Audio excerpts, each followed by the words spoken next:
ನಮಸ್ಕಾರ, public express ನ್ಯೂಸ್ಗೆ ಸ್ವಾಗತ. ನಾನು ಕಾವ್ಯ. ಮೊದಲಿಗೆ ಹೆಡ್ಲೈನ್ಸ್.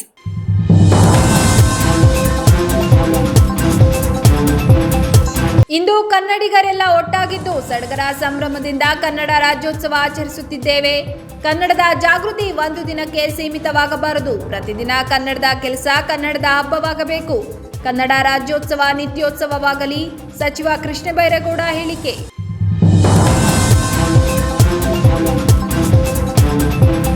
ಈ ಬಾರಿ 4 ತಿಂಗಳಿನಿಂದಲೂ ಭರ್ತಿಯಾಗಿರೋ ಜಲಾಶಯ ಕಾವೇರಿ ನದಿಯ ಪ್ರಮುಖ ಉಪನದಿಯಾಗಿರೋ ಹೇಮಾವತಿ. ಜಿಲ್ಲಾ ಉಸ್ತುವಾರಿ ಸಚಿವ ಕೃಷ್ಣ ಬೈರೇಗೌಡರಿಂದ ಬಾಗಿನ ಅರ್ಪಣೆ.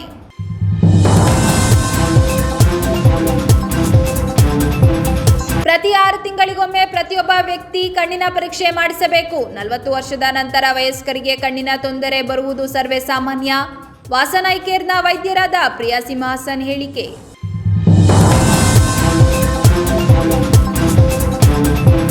ಕನ್ನಡ ರಾಜ್ಯೋತ್ಸವ ಒಂದು ದಿನದ ಉತ್ಸವವಾಗಿರದೆ ನಿತ್ಯೋತ್ಸವವಾಗಬೇಕು. ಕನ್ನಡದ ಬಗೆಗಿನ ಅರಿವು ಪ್ರತಿದಿನವೂ ನಡೆಯಬೇಕು ಎಂದು ಜಿಲ್ಲಾ ಉಸ್ತುವಾರಿ ಸಚಿವ ಕೃಷ್ಣ ಬೈರೇಗೌಡ ಅವರು ಕರೆ ನೀಡಿದರು. ಹಾಸನ ಜಿಲ್ಲಾ ಕ್ರೀಡಾಂಗಣದಲ್ಲಿ ನಡೆದ ಕನ್ನಡ ರಾಜ್ಯೋತ್ಸವ ಸಮಾರಂಭದಲ್ಲಿ ಅವರು ಕನ್ನಡ ಮತ್ತು ರಾಷ್ಟ್ರ ಧ್ವಜಾರೋಹಣ ನೆರವೇರಿಸಿ ಭುವನೇಶ್ವರಿ ದೇವಿಯ ಭಾವಚಿತ್ರಕ್ಕೆ ಪುಷ್ಪಾರ್ಚನೆ ಮಾಡಿ ಮಾತನಾಡಿದರು. ಇಂದು ಕನ್ನಡಿಗರೆಲ್ಲ ಒಟ್ಟಾಗಿದ್ದು ಸಡಗರ ಸಂಭ್ರಮದಿಂದ ಕನ್ನಡ ರಾಜ್ಯೋತ್ಸವ ಆಚರಿಸುತ್ತಿದ್ದೇವೆ. ಹಿಂದಿನ ಕಾಲದಲ್ಲಿ ಕನ್ನಡ ಭಾಷಿಕರು ದೇಶದ ವಿವಿಧೆಡೆ ಹಂಚಿ ಹೋಗಿದ್ದರು. 1956ರಲ್ಲಿ ಕರ್ನಾಟಕ ಏಕೀಕರಣ ಮತ್ತು 1973ರಲ್ಲಿ ರಾಜ್ಯಕ್ಕೆ ಕರ್ನಾಟಕ ಎಂಬ ನಾಮಕರಣ ಸಾಧ್ಯವಾದದ್ದು ಕನ್ನಡದ ಏಕೀಕರಣದ ಮಹತ್ವದ ಹಾದಿಯಾಗಿದೆ. ಈ ಕಾರ್ಯಕ್ಕೆ ಜವಾಹರಲಾಲ್ ನೆಹರು ಹಾಗೂ ದೇವರಾಜ ಅರಸು ಅವರ ಪಾತ್ರ ಅಪಾರ ಎಂದರು. ಕನ್ನಡದ ಜಾಗೃತಿ ಒಂದು ದಿನಕ್ಕೆ ಸೀಮಿತವಾಗಬಾರದು. ಪ್ರತಿದಿನ ಕನ್ನಡದ ಕೆಲಸ, ಕನ್ನಡದ ಹಬ್ಬವಾಗಬೇಕು. ಇದಕ್ಕೆ ಎಲ್ಲರೂ ಸಂಕಲ್ಪ ಮಾಡಬೇಕು ಎಂದು ಕರೆ ನೀಡಿದರು. ಈ ಮೊದಲು ಪೊಲೀಸರು, ಶಾಲಾ ಕಾಲೇಜು ವಿದ್ಯಾರ್ಥಿಗಳು, ಎನ್ಸಿಸಿ ಹಾಗೂ ಸೇವಾದಳದ ಸದಸ್ಯರು ಸೇರಿ 23 ತಂಡಗಳು ಭಾಗವಹಿಸಿದ ಪಥಸಂಚಲನದಲ್ಲಿ ಸಚಿವರು ಗೌರವ ವಂದನೆ ಸ್ವೀಕರಿಸಿದರು. ಸುಕನ್ಯಾ ಮುಕುಂದರವರು ಬರಹಗಾರರು, ಇವರು ಕೂಡ ತಮ್ಮ ಸೇವೆಯನ್ನು ಸಮಾಜಕ್ಕೆ ಸಲ್ಲಿಸಿದ್ದಾರೆ. ಸಾಹಿತ್ಯ ಕ್ಷೇತ್ರದಲ್ಲಿ ಶ್ರೀ ಪ್ರದೀಪ್ ಹೆಗ್ಗಡೆ ಅವರು ಧಾರ್ಮಿಕ ಲೇಖಕರಾಗಿದ್ದಾರೆ. ಹಾಗೆಯೇ ಸುಮನ್ ರಮೇಶ್ ಅವರು ಲೇಖಕರಾಗಿದ್ದಾರೆ. Shri K K. Satyavarthi, Shri Maruti Y S, Shri V R. Lokesh, Shri Jagadish R T, Shri T R. Swamy, Shrimati Jayashree Balakrishna, Shri Manjunath H S, Shrimati Vedavathi, Shri Vijay Kumar D S, Shri Bhagwan Singh, Shri Sampath, Shri Manjunath, Shri Sandeep Nayak, beat forester ಇವರ ನಾಯಕತ್ವದಲ್ಲಿ ರಾಷ್ಟ್ರಪತಿ ಗೌರವ ಸಮಿತಿ ನಡೆಯುತ್ತಿದೆ. ಮುಂದಿನ ತಂಡ ಅಧಿಕಾರಿ ತಂಡ ಶ್ರೀಮತಿ ರೇಖಾ ಡಿ.ಎಸ್.ಐ ಅವರ ನೇತೃತ್ವದಲ್ಲಿ ತಂಡ ಇದೀಗ ಗೌರವ ರಕ್ಷೆಯನ್ನು ನೀಡುತ್ತಾ ಮುಂದೆ ಸಾಗ್ತಾ ಇದೆ. ಈಗ ಎನ್ಸಿಸಿ ಸೀನಿಯರ್ ಮಹಿಳಾ ತಂಡ ಭಾವನ ರವರ ನೇತೃತ್ವದಲ್ಲಿ ಧ್ವಜಗೌರವ ಸಲ್ಲಿಸುತ್ತಾ ಸಾಗುತ್ತಿದೆ. ಇದೀಗ ಮುಂದಿನ ತಂಡ ಅಭಿಷೇಕ ವಿಚಾರ ಅವರ ನೇತೃತ್ವದಲ್ಲಿ ಎನ್ಸಿಸಿ ಸೀನಿಯರ್ ಡಿವಿಷನ್ ತಂಡ ಗೌರವ ರಕ್ಷೆಯನ್ನು ನೀಡುತ್ತಾ ಮುಂದೆ ಸಾಗ್ತಾ ಇದೆ. ಬಿಟಿಎಸ್ ಪ್ರೌಢಶಾಲೆಯ ಸ್ಕೌಟ್ ತಂಡವು ನೇತೃತ್ವದಲ್ಲಿ ರಾಷ್ಟ್ರಪತಿ ಗೌರವ ಸಮರ್ಪಣೆ ಮಾಡುತ್ತದೆ. ಹಾಗೆ ಶ್ರೀ ಕುಮಾರಿ ಲೋಹಿತಾಕ್ಷಿ ಅವರ ನೇತೃತ್ವದಲ್ಲಿ ವಿಭಜಿತ ಬಾಲಕಿಯರ ಪ್ರೌಢಶಾಲೆಯ ಭಾರತ ಸೇವಾದಳ ತಂಡ ಗೌರವ ರಕ್ಷೆಯನ್ನು ನೀಡುತ್ತಾ ಮುಂದೆ ಸಾಗ್ತಾ ಇದೆ. ಇದೀಗ ಸಂಜಯ್ ನಾಯಕತ್ವದಲ್ಲಿ ವಿವೇಕಾನಂದ ಪ್ರೌಢಶಾಲೆಯ ಭಾರತ ಸೇವಾದಳ ತಂಡದಿಂದ ಧ್ವಜಗೌರವ ಸಮರ್ಪಣೆ. ಇದೀಗ ಪ್ರಧಾನ ಬಾಲಕಿಯರ ಪ್ರೌಢಶಾಲೆ ಭಾರತ ಸೇವಾದಳ ತಂಡ ವರ್ಷ ಅವರ ನೇತೃತ್ವದಲ್ಲಿ ಧ್ವಜ ಸಂದೇಶ. ಇದೀಗ ಕುಮಾರಿ ಉನ್ನತಿ ನೇತೃತ್ವದಲ್ಲಿ ಚಿರಂತನ ಪ್ರೌಢಶಾಲೆಯ ಭಾರತ ಸೇವಾದಳ ತಂಡದಿಂದ ಇದೀಗ ಗೌರವ ಸಮರ್ಪಣೆ. ಇದೀಗ ಸಹನ ಅವರ ನೇತೃತ್ವದಲ್ಲಿ ಅರವಿಂದ್ ಪ್ರೌಢಶಾಲೆಯ ತಂಡ ಗೌರವ ರಕ್ಷೆಯನ್ನು ನೀಡುತ್ತಾ ಮುಂದೆ ಸಾಗ್ತಾ ಇದೆ. ಇದೀಗ ಆರಾಧ್ಯ ಪಾಟೀಲ್ ನೇತೃತ್ವದ ಬ್ರಿಲಿಯಂಟ್ ಪ್ರೌಢಶಾಲೆ ತಂಡದಿಂದ ಇದೀಗ ಧ್ವಜ ಗೌರವ ಸಮರ್ಪಣೆ. ಇದೀಗ ಮಂಜಿತಾರವರ ನೇತೃತ್ವದಲ್ಲಿ ವಾಸವಿಯ ಪ್ರೌಢಶಾಲೆಯ ತಂಡ ಗೌರವ ರಕ್ಷೆಯನ್ನು ನೀಡುತ್ತಾ ಮುಂದೆ ಸಾಗ್ತಾ ಇದೆ. ಇದೀಗ ಕುಮಾರಿ ಬೃಂದಶ್ರೀ ನೇತೃತ್ವದ ಎಸ್ಎಲ್ವಿ ಪ್ರೌಢಶಾಲೆ ಕಂದಲಿ ತಂಡವು ರಾಷ್ಟ್ರಧ್ವಜಕ್ಕೆ ಗೌರವ ಸಮರ್ಪಣೆ ನೀಡುತ್ತಿದೆ.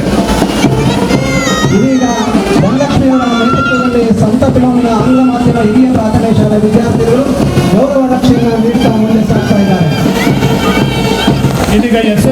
ಪ್ರಾಥಮಿಕ ಶಾಲೆ ಕನ್ನಡಿ ತಂಡದಿಂದ ನಿಗಮ ನಾಯಕತ್ವದಲ್ಲಿ ಇದೀಗ ಧ್ವಜಗೌರವ ಸಮರ್ಪಣೆ ನಡೆಯುತ್ತಿದೆ.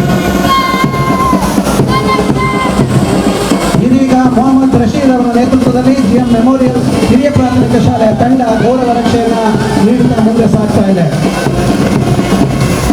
ಇದೀಗ ಕೊನೆಯದಾಗಿ ಸರ್ಕಾರಿ ಬಾಲಕರ ಬಾಲಮಂದಿರ ತಂಡ ಪ್ರಜ್ವಲ್ HD ನೇತೃತ್ವದಲ್ಲಿ ಸಾಗಿ ರಾಷ್ಟ್ರಧ್ವಜಕ್ಕೆ ಗೌರವ ಸಲ್ಲಿಸುತ್ತಾ ಸಾಗುವುದರೊಂದಿಗೆ ರಾಷ್ಟ್ರಧ್ವಜಕ್ಕೆ ಗೌರವ ರಕ್ಷೆ ಹಾಗೂ ಪಥಸಂಚಲನ ಇಲ್ಲಿಗೆ ಮುಕ್ತಾಯಗೊಳ್ಳುತ್ತದೆ. ಈ ಎಲ್ಲ ತಂಡಗಳನ್ನು ಸಜ್ಜುಗೊಳಿಸಿ ಪಥಸಂಚಲನವನ್ನು ಯಶಸ್ವಿಯಾಗಿ ನಡೆಸಿಕೊಟ್ಟ ಎಲ್ಲ ತಂಡದ ಮುಖ್ಯಸ್ಥರಿಗೆ, ತರಬೇತುದಾರರಿಗೆ ರಾಷ್ಟ್ರೀಯ ಸಂಭ್ರಮದಿಂದ ಕನ್ನಡ ರಾಜ್ಯೋತ್ಸವವನ್ನು ಆಚರಣೆ ಮಾಡ್ತಾ ಇದ್ದೇವೆ. ಸಾವಿರಾರು ವರ್ಷ ಇತಿಹಾಸ ಇರ್ತಕ್ಕಂತಹ ನಮ್ಮ ಭಾಷೆ ಮತ್ತು ಈ ಭಾಷೆಯನ್ನ ಅನುಸರಿಸುವಂತಹ ಜನ ಬೇರೆ ಬೇರೆ ಪ್ರಾಂತ್ಯಗಳಲ್ಲಿ, ರಾಜಮನೆತನಗಳಲ್ಲಿ ಹರಿದು ಹೋಗಿದ್ದಂತಹದ್ದು ಎಲ್ಲವೂ ಕೂಡ 1956ರಲ್ಲಿ ಏಕೀಕರಣವಾಗಿ ಮೈಸೂರು ಅಂತ ರಾಜ್ಯ ರಚನೆ ಆಗಿ ನಂತರ 73ರಲ್ಲಿ ಕರ್ನಾಟಕ ಅಂತ ನಾಮಕರಣವಾಗಿ ಬಹುತೇಕ ಕನ್ನಡ ಭಾಷೆ ಸಂಸ್ಕೃತಿ ಅನುಸರಿಸುವ ಜನಗಳನ್ನ ಒಂದುಗೂಡಿಸಿ ಇವತ್ತು ಕನ್ನಡ ಭಾಷಿಕರನ್ನ ಏಕೀಕರಣ ಮಾಡಿದಂತಹ ಕೆಲಸ ಆಗಿದೆ. 1956ರಲ್ಲಿ ಕನ್ನಡ ಭಾಷಿಕರು ಏಕೀಕರಣ ಆಗಬೇಕಾದ್ರೆ ನಮ್ಮ ಬೇರೆ ಬೇರೆ ಪ್ರಾಂತ್ಯಗಳಲ್ಲಿ ಹರಿದು ಹೋಗಿದ್ದಂತಹ ಕನ್ನಡಿಗರು ಬಹಳ ವರ್ಷ ಹೋರಾಟವನ್ನ ಮಾಡಿ ಎಲ್ಲ ಕನ್ನಡಿಗರು ಒಂದು ಸೂರಿನಡಿ ನಾವು ಸೇರ್ಬೇಕು ಅಂತೇಳಿ ಅವಿರತ ಹೋರಾಟಗಾರರ ಪ್ರಯತ್ನ ಮತ್ತು ಆ ಹೋರಾಟಕ್ಕೆ ಸಹಮತಿಯನ್ನ ಕೊಟ್ಟು ಗೌರವವನ್ನ ಕೊಟ್ಟು ಕರ್ನಾಟಕ ಏಕೀಕರಣಕ್ಕೆ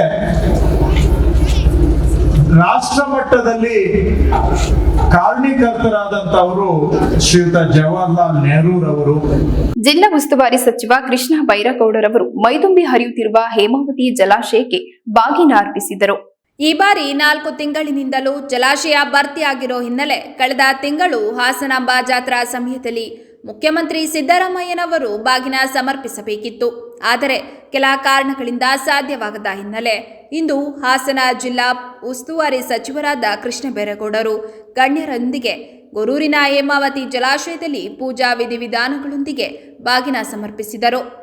ಈ ವೇಳೆ ಸಂಸದ ಶ್ರೇಯಸ್ ಪಟೇಲ್, ಶಾಸಕರಾದ ಶಿವಲಿಂಗೇಗೌಡ, ಬಾಲಕೃಷ್ಣ, ಸಿಮೆಂಟ್ ಮಂಜು ಸಾಥ್ ನೀಡಿದರು. ಓಂ ಮಾಹೇಶ್ವರಿಯೇ ನಮಃ, ಓಂ ಕೌಮಾರಿಯೇ ನಮಃ, ಓಂ ವೈಷ್ಣವ್ಯೇ ನಮಃ, ಓಂ ವಾರಾಯೇ ನಮಃ, ಲಕ್ಷ್ಮೀ ದೇವತಾಭ್ಯೋ ನಮಃ. ನಾನಾವಿಧ ಪರಿಮಳ ಭಕ್ತ ಪೂಜಾನಿ ಸಮರ್ಪಯಾಮಿ. ಶನ್ನೋ ದೇವೀರ ವಿತ್ತಯೇ ಆಪೋ ಭವಂತು ಬೀತಯೇ.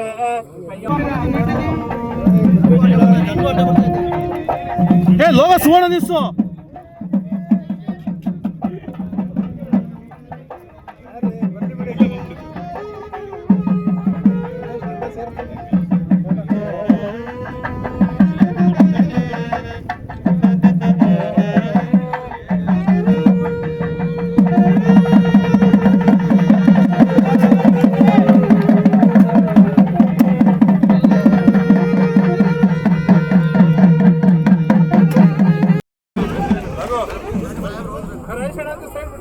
ಅಲ್ಲ ತೆಗಿಯೋಣ, ಇಲ್ಲೇ ಕೊಡ್ತೀನಿ.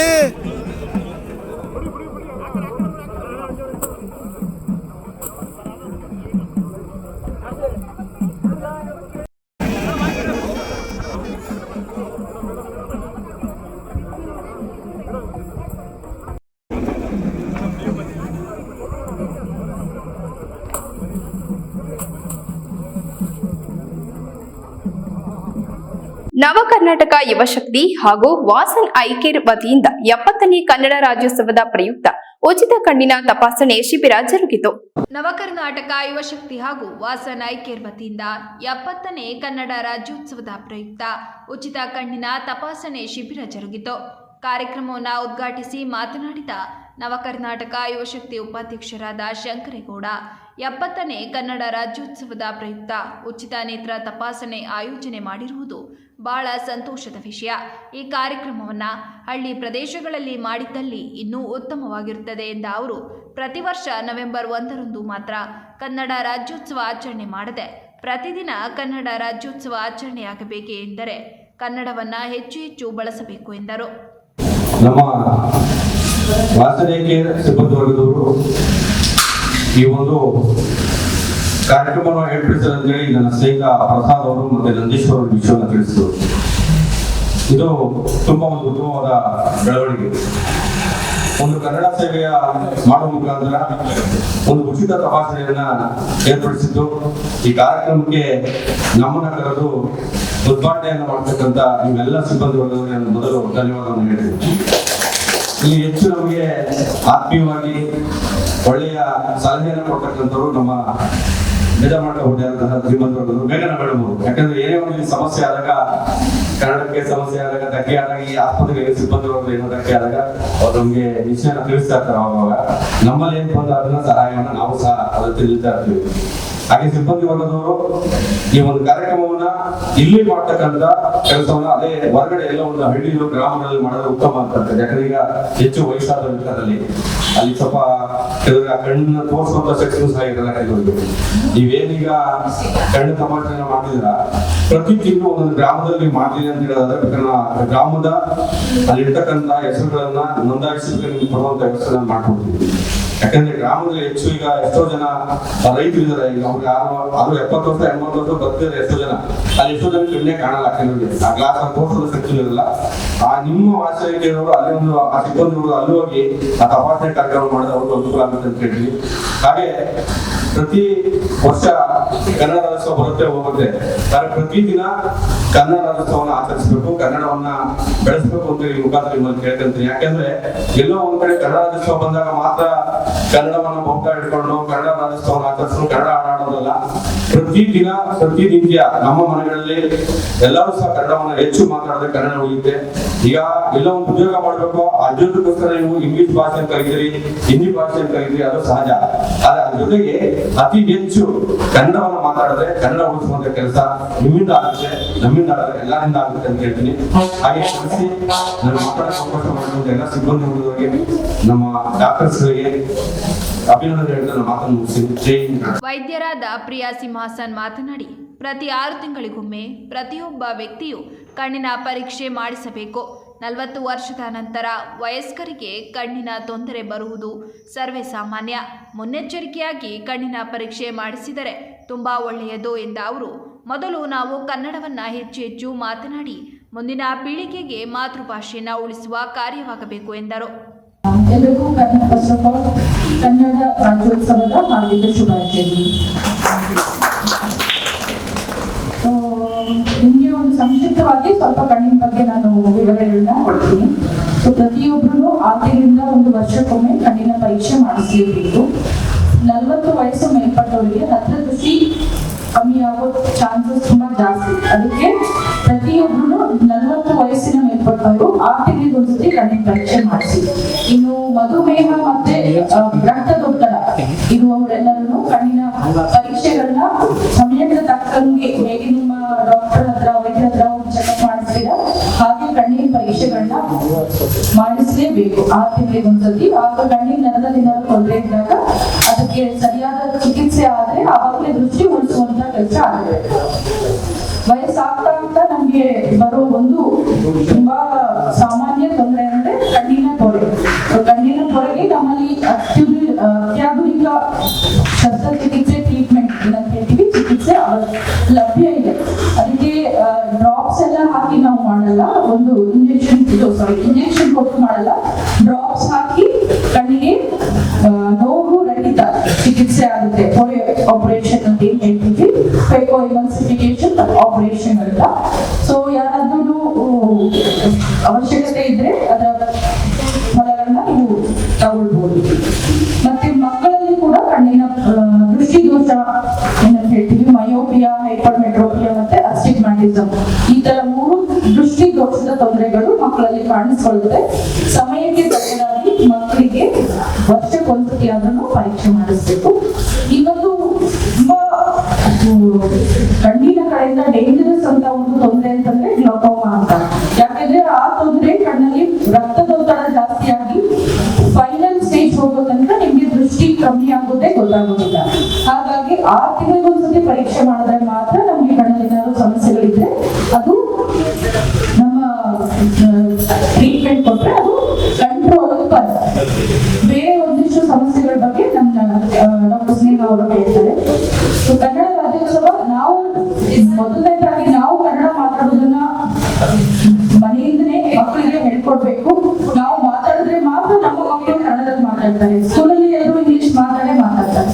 ಸೊ ಮಾತೃಭಾಷಾ ಅಂತ ಏನ್ ಕರಿತೀವಿ ಅದನ್ನ ನಾವು ಫಸ್ಟ್ ಮಕ್ಕಳಲ್ಲಿ ಕಲಿಸ್ಕೊಟ್ರೆ ಅವರು ಕನ್ನಡನ ಕಲಿತಾ ಹೋಗ್ತಾರೆ. ಕನ್ನಡ ಉಳಿಸಿ ಕನ್ನಡ ಬೆಳೆಸಿ. ಧನ್ಯವಾದಗಳು. ಡಾಕ್ಟರ್ ಸ್ನೇಹ ಮಾತನಾಡಿ, ರಾಜ್ಯದಲ್ಲಿ ಹಬ್ಬಗಳ ಆಚರಣೆ ಸರ್ವೇ ಸಾಮಾನ್ಯ. ಆದರೆ ಕನ್ನಡ ರಾಜ್ಯೋತ್ಸವ ಎಂದರೆ ರಾಜ್ಯದ ಪ್ರತಿಯೊಬ್ಬರಿಗೂ ಹೆಚ್ಚು ಸಂತೋಷ ಕೊಡುವ ಹಬ್ಬವಾಗಿದೆ ಎಂದ ಅವರು, ಹೆಚ್ಚಿನ ಮೊಬೈಲ್ ಬಳಕೆಯಿಂದ ಕಣ್ಣಿನ ಸಮಸ್ಯೆ ಉಂಟಾಗುತ್ತದೆ. ಹಾಗಾಗಿ ಮೊಬೈಲ್ ಕಡಿಮೆ ಬಳಸುವುದರ ಜೊತೆಗೆ ಕಣ್ಣಿನ ಪರೀಕ್ಷೆ ಮಾಡಿಸಿಕೊಳ್ಳುವುದು ಸೂಕ್ತ ಎಂದರು. ಕನ್ನಡ ರಾಜ್ಯೋತ್ಸವ ಅನ್ನೋದು ಒಂಥರ ಈಗ ನಾಳೆ ಹಬ್ಬನೇ, ದಸರಾ ಹೆಂಗ್ ನಾಳೆ ಹಬ್ಬನೋ ಕನ್ನಡ ರಾಜ್ಯೋತ್ಸವ ಪ್ರತಿಯೊಬ್ಬರು ಸಂಭ್ರಮದಿಂದ ಆಚರಿಸ್ತೀವಿ. ಎಲ್ಲಾ ಕಡೆ ನೋಡ್ಬೋದು ಹಳ್ಳಿಗೆ ಹೋಗುವಂಥಗಳು ಎಲ್ಲರಿಗೂ ಒಂಥರ ಖುಷಿ ಕನ್ನಡ ಮಾತಾಡೋದು. ಅದೇ ಸಂದರ್ಭದಲ್ಲಿ ಈಗ ಉಚಿತ ಕಣ್ಣಿನ ಚಿಕಿತ್ಸೆ ಮಾಡ್ತಿರೋದು ವಾಸನ ಆಯ್ಕೆ ವತಿಯಿಂದ ಎಲ್ಲರಿಗೂ ಸ್ವಲ್ಪ ಸದುಪಯೋಗ ಆಗಲಿ ಅಂತ ಹೇಳಿ ಅದ್ರ ಜೊತೆ ಒಂದಷ್ಟು ಆಫರ್ಗಳನ್ನು ಇಟ್ಟಿದ್ದಾರೆ. ಎಲ್ಲರೂ ಸದುಪಯೋಗ ಪಡಿಸ್ಕೊಳ್ಳಿ. ಜೊತೆಗೆ ಈಗ ಕಣ್ಣಿನ ಸಮಸ್ಯೆಗಳ ಬಗ್ಗೆ ನಮ್ಮ ಡಾಕ್ಟರ್ ಪ್ರಿಯಾ ಮೇಡಮ್ ಅವರು ಮಾತಾಡಿದ್ರು. ಈಗ ಸಣ್ಣ ಮಕ್ಕಳಿಂದ ದೊಡ್ಡವರು ಯಾರು ಬೇಕಾದ್ರೂ ಕಣ್ಣಿನ ಸಮಸ್ಯೆ ಶುರುವಾಗುತ್ತೆ. ಈಗ ಎಸ್ಪೆಷಲಿ ತುಂಬಾ ಮೊಬೈಲ್ ಬಳಕೆ ಜಾಸ್ತಿ ಆಗಿರೋದ್ರಿಂದ ಮೊಬೈಲಿಂದ ಮಕ್ಕಳಲ್ಲಿ ಕಣ್ಣಿನ ಸಮಸ್ಯೆ ಹೆಚ್ಚಾಗಿ ಕಾಣಿಸ್ತಿದೆ. ಅದಕ್ಕೆ ಕನ್ನಡಕ ಎಲ್ಲ ಸಣ್ಣ ಮಕ್ಕಳಿಗೆ ಹಾಕಬೇಕಾಗುತ್ತೆ, ಅಷ್ಟು ಜಾಸ್ತಿ ಮೊಬೈಲ್ ಬಳಕೆ ಮಾಡಿರೋದ್ರಿಂದ. ಹಾಗಾಗಿ ರುಟೀನ್ ಚೆಕಪ್ ಅಂದಿರೋನು ಸ್ವಲ್ಪ ವರ್ಷಕ್ಕೊಂದ್ಸಲ ಸಣ್ಣ ಮಕ್ಕಳಿಗೆ ಒಂದ್ಸಲ ಚೆಕ್ ಮಾಡಿಸ್ಕೊಳ್ಳಿ. ಆಮೇಲೆ ದೊಡ್ಡವರಾದಂಗೆ 40 years ಆದ್ಮೇಲೆ ಮತ್ತೆ ಅದ್ರದ್ದು ಕನ್ನಡಕ ಬೇಕಾಗುತ್ತೆ ಎಲ್ಲರಿಗೂ. ಅದನ್ನು ಒಂದ್ಸಲ ಚೆಕ್ ಮಾಡಿಸ್ಕೊಳ್ಳಿ. ಯಾಕಂದ್ರೆ ಕಣ್ಣು ನೋವು ಆಗ್ಬೋದು ಅಥವಾ ತಲೆನೋವು ಆಗ್ಬೋದು, ಅದರ ಸಮಸ್ಯೆಗಳು ಕಾಣಿಸ್ಬೋದು. ಆಮೇಲೆ ದೊಡ್ಡವರಿಗೆ ಈಗ ಮಧುಮೇಹ ಸಮಸ್ಯೆ ಆಗಿರ್ಬೋದು ಅಥವಾ BP ಸಮಸ್ಯೆ ಆಗಿರ್ಬೋದು, ಅಂಥವರಲ್ಲಿ ಕಣ್ಣಿನ ಪ್ರಾಬ್ಲಮ್ ಆಗೋ ಚಾನ್ಸಸ್ ಜಾಸ್ತಿ.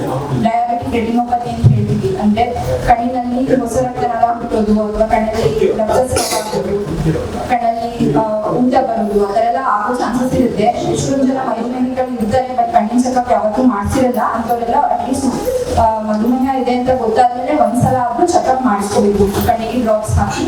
ಹಂಗೇನಾದ್ರು ಇತ್ತು ಅಂದ್ರೆ ಅದಕ್ಕೆ ತಕ್ಕಂಗೆ ಫಾಲೋ ಅಪ್ ಟ್ರೀಟ್ಮೆಂಟ್ ಎಲ್ಲ ಅವೈಲಬಲ್ ಇದೆ, ಎಲ್ಲ ಅವೈಲಬಲ್ ಇದೆ.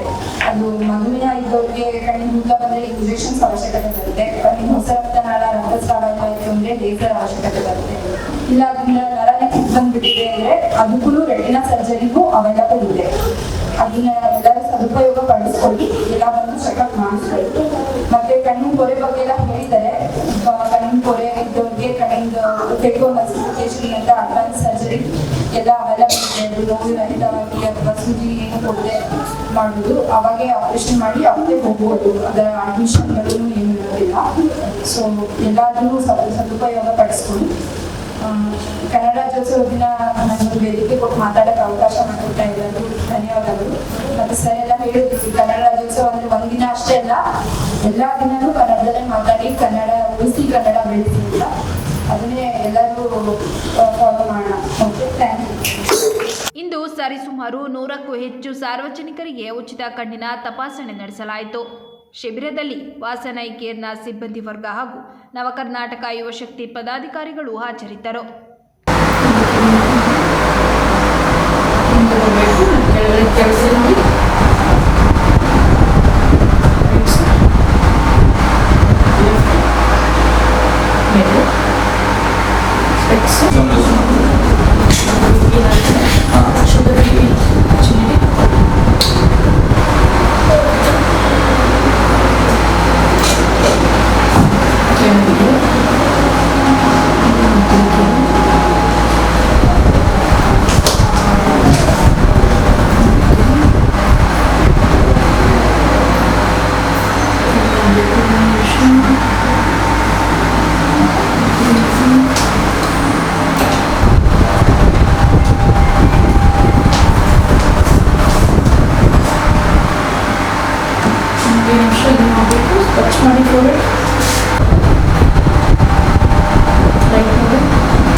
ಹಾಸನದಲ್ಲಿ 2500 ಅಡಿ ಕನ್ನಡ ಧ್ವಜ ಮೆರವಣಿಗೆ ರಾಜ್ಯೋತ್ಸವದ ಸೌಹಾರ್ದ ನಡಿಗೆಗೆ ಜಿಲ್ಲಾಧಿಕಾರಿ ಲತಾಕುಮಾರಿ ಚಾಲನೆ ನೀಡಿದರು.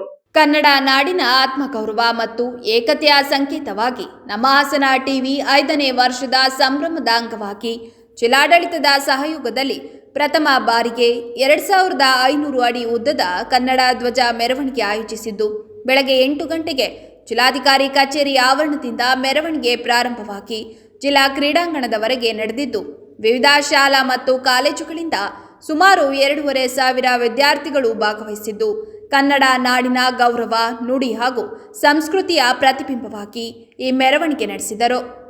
ವಿದ್ಯಾರ್ಥಿಗಳು ನಮ್ಮ ನಡೆ ಸೌಹಾರ್ದದ ಕಡೆ, ನಮ್ಮ ನಡೆ ಕನ್ನಡದ ಕಡೆ, ಕನ್ನಡವೇ ಸತ್ಯ, ಕನ್ನಡವೇ ನಿತ್ಯ ಎಂಬ ಘೋಷವಾಕ್ಯಗಳೊಂದಿಗೆ ಹೆಜ್ಜೆ ಹಾಕಿದ್ದು ಮೆರವಣಿಗೆಯಲ್ಲಿ ಜಿಲ್ಲಾ ಪೊಲೀಸ್ ವರಿಷ್ಠಾಧಿಕಾರಿ ಮೊಹಮ್ಮದ್ ಸುಜೀತಾ, ಜಿಲ್ಲಾ ಪಂಚಾಯತ್ ಮುಖ್ಯ ಕಾರ್ಯನಿರ್ವಹಣಾಧಿಕಾರಿ ಪೂರ್ಣಿಮಾ, ಕರವೇ ಜಿಲ್ಲಾಧ್ಯಕ್ಷ ಮನುಕುಮಾರ್ ಹಾಗೂ ವಿವಿಧ ಕನ್ನಡ ಪರ ಸಂಘಟನೆಗಳು, ಕನ್ನಡ ಸಾಹಿತ್ಯ ಪರಿಷತ್ ಸದಸ್ಯರು, ಮಹಿಳಾ ಸಹಕಾರ ಸಂಘಗಳ ಪದಾಧಿಕಾರಿಗಳು ಹಾಗೂ ಸಾರ್ವಜನಿಕರು ಭಾಗವಹಿಸಿದ್ದರು.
ದೇಶದಲ್ಲೇ ಸಂಪತ್ತು ಭರಿತವಾದ ರಾಜ್ಯ ಅದು ನಮ್ಮ ಕರ್ನಾಟಕ ರಾಜ್ಯ ಎಂದು ಶಾಸಕ ಎ ಮಂಜು 70ನೇ ಕನ್ನಡ ರಾಜ್ಯೋತ್ಸವ ಸಂಭ್ರಮದ ಆಚರಣೆಯಲ್ಲಿ ತಿಳಿಸಿದರು.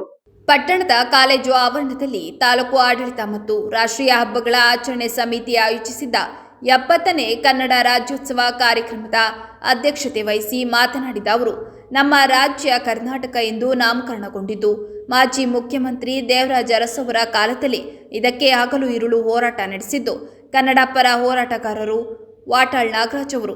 ಈ ನಮ್ಮ ಕನ್ನಡ ನಾಡು ದೇಶದಲ್ಲೇ ಸಂಪತ್ತು ಸಮೃದ್ಧಿ ಭರಿತವಾದ ಕ್ಷೇತ್ರವಾಗಿದೆ. ನದಿಗಳು, ದಟ್ಟವಾದ ಕಾಡು ಹಾಗೂ ಫಲವತ್ತಾದ ಕೃಷಿ ಭೂಮಿಯನ್ನು ಹೊಂದಿರುವ ಏಕೈಕ ರಾಜ್ಯ ಅದು ನಮ್ಮ ಕರ್ನಾಟಕ ರಾಜ್ಯ. ಇಂತಹ ಸ್ಥಳದಲ್ಲಿ ರಾಜರು, ಋಷಿಗಳು, ಕನ್ನಡ ಪರ ಹೋರಾಟಗಾರರು, ಕವಿಗಳು, ಸಾಹಿತಿಗಳು, ಚಿಂತಕರು, ಕಲಾವಿದರು ಹೀಗೆ ಹಲವು ವಿವಿಧ ಕ್ಷೇತ್ರಗಳಲ್ಲಿ ಸಾಧನೆಗೈದ ಮಹಾನ್ ವ್ಯಕ್ತಿ ಜನಿಸಿದ ಪುಣ್ಯ ಕ್ಷೇತ್ರವಾಗಿದೆ ಎಂದು ತಿಳಿಸಿದರು. ತಾಲೂಕಿನ ಹೆಣ್ಣುನೂರು ಕೊಂಗಳಲೆ ಪ್ರೌಢಶಾಲಾ ವಿದ್ಯಾರ್ಥಿನಿಯರು ರಾಜ್ಯ ಮಟ್ಟದ ವಾಲಿಬಾಲ್ ಸ್ಪರ್ಧೆಯಲ್ಲಿ ಜಯಗಳಿಸಿ ರಾಜ್ಯ ಮಟ್ಟದ ಪಂದ್ಯಕ್ಕೆ ಆಯ್ಕೆಯಾಗಿದ್ದಾರೆ. ಅವರಿಗೆ ತಾಲೂಕು ಆಡಳಿತ ವತಿಯಿಂದ ಅಭಿನಂದನೆಗಳು ಹಾಗೂ ಅಥ್ಲೆಟಿಕ್ ಮತ್ತು ಕರಾಟೆ ವಿಭಾಗದಲ್ಲಿ ರಾಜ್ಯ ಮಟ್ಟಕ್ಕೆ ಆಯ್ಕೆಯಾಗಿರುವ ವಿದ್ಯಾರ್ಥಿಗಳಿಗೂ ಅಭಿನಂದನೆ ಸಲ್ಲಿಸಿದರು. ಈ ಕಾರ್ಯಕ್ರಮದಲ್ಲಿ ತಹಸೀಲ್ದಾರ್ ಸೌಮ್ಯ, ತಾಲೂಕು ಪಂಚಾಯಿತಿ ಕಾರ್ಯನಿರ್ವಾಹಕ ಅಧಿಕಾರಿ ಶ್ರೀನಿವಾಸ್, ಪಟ್ಟಣ ಪಂಚಾಯಿತಿ ಮುಖ್ಯಾಧಿಕಾರಿ ನಾಗೇಂದ್ರ ಕುಮಾರ್ ಮತ್ತಿತರರು ಉಪಸ್ಥಿತರಿದ್ದರು. ಸಾಂಸ್ಕೃತಿಕ ಕಾರ್ಯಕ್ರಮ ಮುಂದುವರಿಯುತ್ತೆ.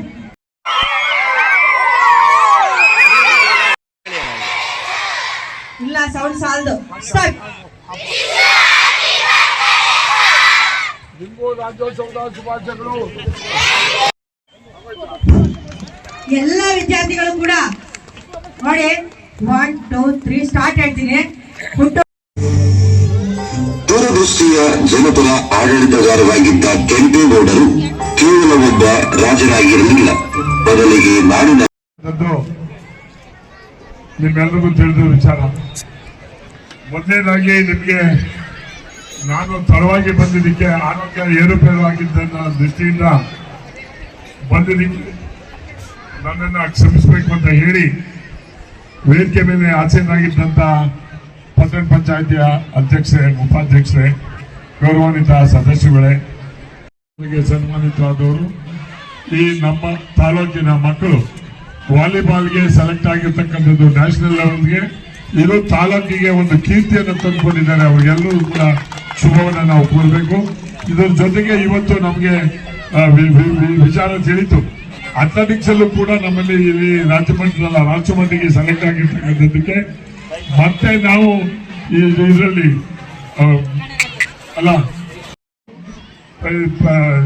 ಗೆದ್ದು ಮತ್ತೆ ರಾಷ್ಟ್ರ ಮಟ್ಟಿಗೆ ಹೋಗ್ತಕ್ಕಂಥ ಸೌಕರ್ಯ ಜಾಸ್ತಿ ಇರೋದ್ರಿಂದ ಇವತ್ತು ರಾಜ್ಯೋತ್ಸವದ ಪರವಾಗಿ ಅವರೆಲ್ಲರಿಗೂ ಒಂದು ಶುಭವನ್ನು ಕೋರಿ, ಹೋದಂಥವ್ರಿಗೆ ಟೀಚರ್ಸ್ ಅವರು ಕರ್ಕೊಂಡು ಹೋಗೋದು ಜವಾಬ್ದಾರಿ ಇತ್ತು ಅಂತ ಕರ್ಕೊಂಡೋಗಿ ಅವ್ರಿಗೆ ಒಳ್ಳೆಯ ಒಂದು ಆಟವನ್ನು ಆಡಿ ನಮ್ಮ ತಾಲೂಕಿಗೆ ಕೀರ್ತಿ ತರಬೇಕು ಅಂತ ಹೇಳಿ ಮತ್ತೊಮ್ಮೆ ರಾಜ್ಯೋತ್ಸವದ ಶುಭಾಶಯಗಳು. ಧನ್ಯವಾದ, ನಮಸ್ಕಾರ. ಈ ವರ್ಷದಂತೆ ನವೆಂಬರ್ 1ನೇ ತಾರೀಕು ರಾಜ್ಯೋತ್ಸವದ ಆಚರಣೆ ಮಾಡ್ತಕ್ಕಂಥದ್ದು ಸಂಪ್ರದಾಯವಾಗಿ ಬಂದಿರತಕ್ಕಂಥದ್ದು. ಈ ರಾಜ್ಯೋತ್ಸವ ಮತ್ತೆ ಕರ್ನಾಟಕ ಅಂತ ಬಂದಿದಂತ ಹೆಸರು ಯಾರಿಂದ ಅಂತ ಹೇಳಿದ್ರೆ ದೇವರಾಜ ಅರಸು ಅವರ ಕಾಲದಲ್ಲಿ ನಾಮಕರಣ ಆಯಿತು. ಇದಕ್ಕೆ ಒಟ್ಟು ಹೋರಾಟವನ್ನು ಮಾಡಿದಂಥವ್ರು ವಾಟಾಳ್ ನಾಗರಾಜ್ ಅವರು ಅಂತ ನಾವು ಇವತ್ತು ಜ್ಞಾಪಿಸ್ಕೋಬೇಕು. ಇವತ್ತು ಕರ್ನಾಟಕ ತಹಸೀಲ್ದಾರ್ ಹೇಳಿದ್ರಾಗಲೇ ಇಡೀ ದೇಶದಲ್ಲೇ ಎಲ್ಲ ರಾಜ್ಯ ಒಂದು ತರ ಆದರೆ ನಮ್ಮ ಕರ್ನಾಟಕ ರಾಜ್ಯ ಭಾರಿ ಸಮೃದ್ಧವಾಗಿ ನೆಮ್ಮದಿಯಿಂದ ಎಲ್ಲ ತರವಾದಂಥ ಹೊಳೆಗಳಿರ್ತಕ್ಕಂಥದ್ದು ಇರ್ಬೋದು, ಬೆಳೆಗಳು ಬೆಳೆಯುವಂಥದ್ದಾಗ್ಬೋದು, ಸಂಪತ್ ಭರಿತವಾದಂಥ ರಾಜ್ಯ ಯಾವ್ದಾದ್ರು ದೇಶದಲ್ಲಿ ಇದ್ರೆ ಅದು ಕರ್ನಾಟಕ ರಾಜ್ಯ ಅಂತ ಅನ್ನೋದನ್ನ ನಾವು ಯಾರು ಮರಿಬಾರ್ದು. ಅದಕ್ಕೆ ನಮ್ಮ ಪೂರ್ವಿಕರು ಇಲ್ಲಿ ನಾವೆಲ್ಲ ಹುಟ್ಟಿರ್ತಕ್ಕಂಥದ್ದು ನಮ್ಮ ಪುಣ್ಯ. ಇವತ್ತು ರಾಜ್ಯೋತ್ಸವದ ದಿನಾಚರಣೆ ದಿನ ತಾವೆಲ್ಲರೂ ಭಾಗಿಯಾಗಿದ್ದೀರಿ, ಯಶಸ್ವಿಯಾಗಿ ಮಾಡಿದ್ದೀರಿ. ಮಕ್ಕಳು ಕೂಡ ಚೆನ್ನಾಗಿ ಪ್ರದರ್ಶನವನ್ನು ಕೊಟ್ಟಿದ್ದಾರೆ, ಪೇರೆಂಟ್ಸ್ಗಳು ಕೂಡ ನೋಡಿದ್ದೀರಿ. ಜೊತೆಗೆ ರಾಜ್ಯೋತ್ಸವ ಜೊತೆಗೆ ಮಕ್ಕಳು ವಿದ್ಯಾ ಬಗ್ಗೆ ಗಮನವನ್ನು ಕೊಡಬೇಕು, ವಿದ್ಯಾವಂತರಾಗಬೇಕು. ಇವತ್ತು ಬದಲಾವಣೆಯೇ ವಿದ್ಯೆಯಿಂದ ಮಾತ್ರ ಬದಲಾವಣೆಗೆ ಸಾಧ್ಯ ಆಗ್ತದೆ ಅಂತ ಹೇಳಿ ಈ ರಾಜ್ಯೋತ್ಸವದ ಶುಭಾಶಯಗಳನ್ನು ಮತ್ತೊಮ್ಮೆ ಕೇಳಿ ತಮ್ಮೆಲ್ಲರಿಗೂ ಒಳ್ಳೆಯದಾಗಲಿ. ಕನ್ನಡ ರಾಜ್ಯೋತ್ಸವ ಏಕತೆ, ಪರಂಪರೆ ಮತ್ತು ಭಾಷಾ ಪ್ರೇಮದ ಸಂದೇಶ ಎಂದು ಬೇಲೂರು ತಾಲೂಕು ದಂಡಾಧಿಕಾರಿ ಶ್ರೀಧರ್ ಕಂಗನವಾಡಿ ತಿಳಿಸಿದರು.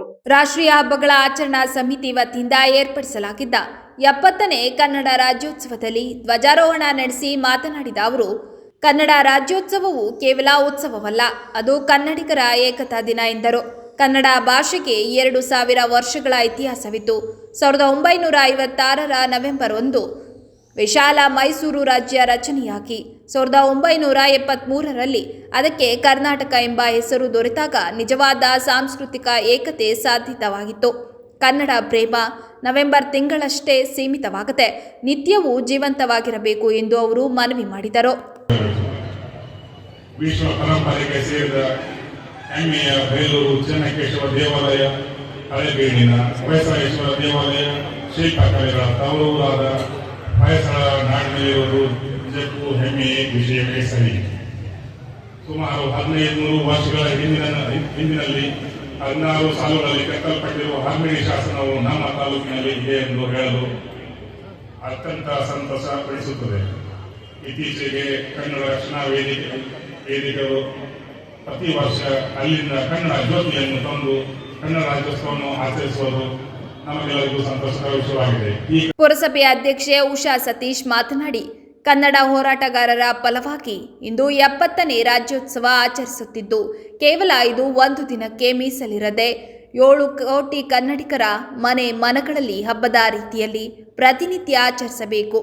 ಇಂದು ನಮ್ಮ ರಾಜ್ಯದ ಹಲವಾರು ಕವಿ ಶ್ರೇಷ್ಠರು ಹಾಕಿಕೊಟ್ಟ ಆದರ್ಶಗಳನ್ನು ಯುವ ಪೀಳಿಗೆ ಮುಂದುವರಿಸಿಕೊಂಡು ಹೋಗಬೇಕು ಎಂದು ಶುಭ ಹಾರೈಸಿದರು.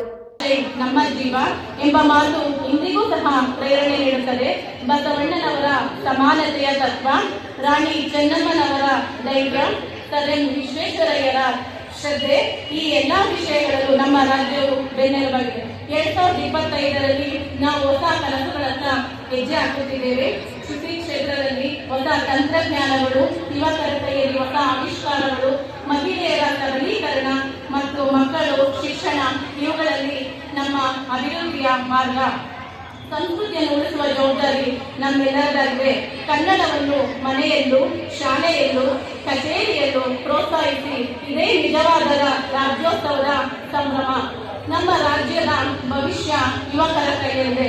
ನೀವು ನಿಮ್ಮ ಕನಸುಗಳನ್ನು ಸಾಕಾರಗೊಳಿಸಿ, ಆದರೆ ನಿಮ್ಮ ಹೃದಯದಲ್ಲಿ ನಾನು ಕನ್ನಡಿಗ ಎಂಬ ಹೆಮ್ಮೆಯನ್ನು ಸದಾ ಜೀವಂತವಾಗಿ ಇಟ್ಟುಕೊಳ್ಳಿ ಎಂದು ಹೇಳುತ್ತಾ ಶಾಸಕ ಎಚ್.ಕೆ. ಸುರೇಶ್ ಮಾತನಾಡಿ, ಕನ್ನಡ ರಾಜ್ಯೋತ್ಸವವು ನಮ್ಮ ಆತ್ಮ ಗೌರವದ ಹಬ್ಬವಾಗಿದೆ ಎಂದರು. ಕನ್ನಡ ನಮ್ಮ ಗುರುತು, ನಮ್ಮ ಅಸ್ತಿತ್ವ ಮತ್ತು ನಮ್ಮ ನಾಡಿನ ಆತ್ಮವನ್ನೇ ಪ್ರತಿಬಿಂಬಿಸುತ್ತದೆ. ಕನ್ನಡದ ಬೆಳವಣಿಗೆ ಕೇವಲ ಸರ್ಕಾರದ ಹೊಣೆಗಾರಿಕೆಯಲ್ಲ, ಪ್ರತಿ ನಾಗರಿಕನ ಕರ್ತವ್ಯವೂ ಆಗಿದೆ. ತಂತ್ರಜ್ಞಾನ, ಶಿಕ್ಷಣ, ವ್ಯಾಪಾರ ಮತ್ತು ಆಡಳಿತದ ಎಲ್ಲ ಕ್ಷೇತ್ರಗಳಲ್ಲಿ ಕನ್ನಡ ಬಳಕೆಯನ್ನು ವಿಸ್ತರಿಸಬೇಕೆಂದು ಅವರು ಕರೆ ನೀಡಿದರು.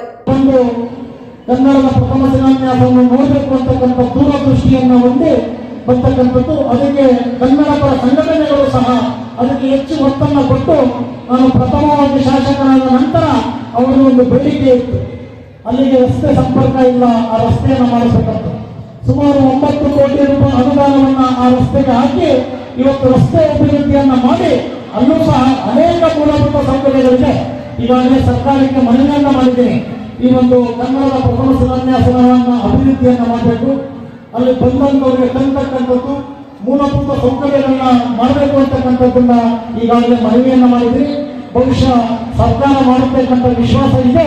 ಇಲ್ಲಾಂದ್ರೆ ಮುಂದಿನ ದಿವಸಗಳಲ್ಲಿ ಸಾರ್ವಜನಿಕರ ನೆರವನ್ನ ತಗೊಂಡು ಈ ಒಂದು ಹಲ್ಮಿಡಿ ಗ್ರಾಮವನ್ನ ಅಭಿವೃದ್ಧಿಯನ್ನ ಮಾಡತಕ್ಕಂಥ ಕೆಲಸವನ್ನ ಇಡೀ ಭಾರತದಲ್ಲಿ ಅತಿ ಹೆಚ್ಚು ಎಲ್ಲ ರಾಜ್ಯಗಳಿಗಿಂತ ಸಮೃದ್ಧಿಯನ್ನ ಹೊಂದಿರತಕ್ಕಂಥ, ಎಲ್ಲರನ್ನ ವಿಶ್ವಾಸಕ್ಕೆ ತಗೊಂಡು ಹೋಗ್ತಕ್ಕಂಥ ಯಾವ್ದಾದ್ರು ಒಂದು ರಾಜ್ಯ ಇದೆ ಅಂದ್ರೆ ಅದು ಹೆಮ್ಮೆಯಿಂದ ಹೇಳ್ಬೇಕು, ನಮ್ಮ ರಾಜ್ಯ, ನಮ್ಮ ಕರ್ನಾಟಕ ರಾಜ್ಯ ಅಂತಕ್ಕಂಥದ್ದನ್ನ ನಾವು ಈ ಸಂದರ್ಭ ಹೇಳಬೇಕಾಗುತ್ತೆ. ಇವತ್ತು ಕರ್ನಾಟಕ ರಾಜ್ಯದಲ್ಲಿ 224 ಕ್ಷೇತ್ರ ಇದೆ. ಬಹುಶಃ 224 ಕ್ಷೇತ್ರದಲ್ಲಿ ಕನ್ನಡಕ್ಕೆ ಹೆಚ್ಚು ನೆರಗಳನ್ನು ಕೊಡ್ತಕ್ಕಂಥ, ವಿಶ್ವದ ಎಲ್ಲ ಜನ ಬಂದಂತಹ ಪ್ರೀತಿಸ್ತಕ್ಕಂತಹ ಯಾವುದಾದ್ರು ಒಂದು ಕ್ಷೇತ್ರ ಇದೆ ಅಂದ್ರೆ ಅದು ಬೇಲೂರು ಅಂತಕ್ಕಂಥದ್ದು ಸಹ ನಾವು ಹೆಮ್ಮೆಯಿಂದ ಹೇಳಬೇಕಾಗ್ತದೆ. ಯಾಕಂದ್ರೆ ಕನ್ನಡ ಆಡಿನಲ್ಲೇ ಇದೆ, ಯಾವುದೇ ಧರ್ಮ ಜಾತಿ ಇಲ್ಲ ಅಂತಕ್ಕಂಥ, ಹಿಂದೂ, ಕ್ರೈಸ್ತ, ಮುಸಲ್ಮಾನ ಅಂತಕ್ಕಂಥದ್ದು. ಇಲ್ಲಿ ಯಾವುದೇ ಭೇದ ಭಾವ ಇಲ್ಲ, ಎಲ್ಲರನ್ನ ಒಳಗೊಂಡಂತಹ ಸಮೃದ್ಧಯವನ್ನ ಹೊಂದಿರತಕ್ಕಂಥ ಇದು ಬೇಲೂರು ವಿಧಾನಸಭಾ ಕ್ಷೇತ್ರ ಅಂತಕ್ಕಂಥದ್ದನ್ನ ನಾನು ಈ ಸಂದರ್ಭ ಹೇಳಬೇಕಾಗುತ್ತೆ. ಇವತ್ತು 70ನೇ ವರ್ಷದ ಕನ್ನಡ ರಾಜ್ಯೋತ್ಸವವನ್ನ ಬಹುಶಃ ಹೃದಯ ಭಾಗದಲ್ಲಿ, ಬೇಲೂರಿನ ಹೃದಯ ಭಾಗ ಯಾವುದಂದ್ರೆ ಇದೇ ಬಸ್ ಸ್ಟ್ಯಾಂಡ್, ಇದೇ ಚಂದ್ರಕೇಶ್ವರ ಸ್ವಾಮಿ, ಇದೇ ಹೈಸ್ಕೂಲ್ ಫೀಲ್ಡ್. ಈ ವೇಳೆ ಹಲವು ಕ್ಷೇತ್ರಗಳಲ್ಲಿ ಸಾಧನೆ ಮಾಡಿದ ಗಣ್ಯರನ್ನ ಸನ್ಮಾನಿಸಲಾಯಿತು ಹಾಗೂ ಕನ್ನಡದಲ್ಲಿ ಅತಿ ಹೆಚ್ಚು ಅಂಕ ಪಡೆದ ವಿದ್ಯಾರ್ಥಿಗಳನ್ನ ಪ್ರೋತ್ಸಾಹಿಸಲಾಯಿತು. ವಿವಿಧ ಶಾಲಾ ವಿದ್ಯಾರ್ಥಿಗಳಿಂದ ಸಾಂಸ್ಕೃತಿಕ ಕಾರ್ಯಕ್ರಮ ನಡೆಯಿತು. ಕರವೇ ಪ್ರವೀಣ್ ಶೆಟ್ಟಿ ಬಣದ ವತಿಯಿಂದ 70ನೇ ವರ್ಷದ ಕನ್ನಡ ರಾಜ್ಯೋತ್ಸವ ಅಂಗವಾಗಿ ಪಟ್ಟಣದ ಕೆಂಪೇಗೌಡ ವೃತ್ತದಲ್ಲಿ ಅದ್ದೂರಿಯಾಗಿ ಆಚರಿಸಲಾಯಿತು. ತಾಯಿ ಭುವನೇಶ್ವರಿಗೆ ತಹಸೀಲ್ದಾರ್ ಶ್ರೀಧರ್ ಕಂಕನವಾಡಿ, ಎಚ್ಡಿಸಿಸಿ ಬ್ಯಾಂಕ್ ನಿರ್ದೇಶಕ ಎಂಎ ನಾಗರಾಜ್, ಕರವೇ ಪ್ರವೀಣ್ ಶೆಟ್ಟಿ ಬಣದ ತಾಲೂಕು ಅಧ್ಯಕ್ಷ V S Bochegowda, PSI S G Patil, PLD bank ಅಧ್ಯಕ್ಷ ಎಂಡಿ ದಿನೇಶ್ ಸೇರಿದಂತೆ ಇತರರು ಪುಷ್ಪಾರ್ಚನೆ ಮಾಡಿದರು.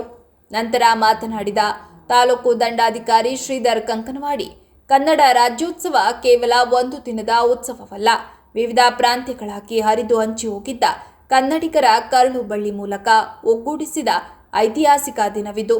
ನಾಡು ನುಡಿ ರಕ್ಷಣೆ ವಿಚಾರದಲ್ಲಿ ನಾಡಪ್ರಭು ಕೆಂಪೇಗೌಡರ ಹೇಗೆ ಹೋರಾಟ ನಡೆಸುತ್ತಿದ್ದರೂ ಅದೇ ರೀತಿಯಲ್ಲಿ ಇಂದು ಕನ್ನಡ ನಾಡು ನುಡಿ ಜಲ ಭಾಷೆಗೆ ತೊಂದರೆಯಾದ ಸಂದರ್ಭದಲ್ಲಿ ಹೋರಾಟದ ಮೂಲಕ ಉತ್ತರ ನೀಡುತ್ತಿರುವ ಕನ್ನಡ ಪರ ಸಂಘಟನೆಗಳೇ ನಿಜವಾದ ಸೈನಿಕರಿದ್ದಂತೆ ಎಂದು ಬಣ್ಣಿಸಿದರು.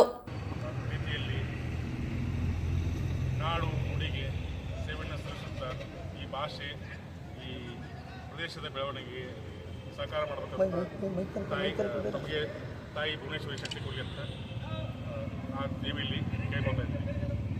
ಜೈ ಕರ್ನಾಟಕ ಮಾತೆ ಜೈ. HDCC ಬ್ಯಾಂಕ್ ನಿರ್ದೇಶಕ MA ನಾಗರಾಜು ಮಾತನಾಡಿ, ಕನ್ನಡ ರಾಜ್ಯೋತ್ಸವವು ನಮ್ಮ ನಾಡಿನ ಸಾಂಸ್ಕೃತಿಕ ವೈಭವವನ್ನು ನೆನಪಿಸುವ ಹಬ್ಬವಾಗಿದೆ.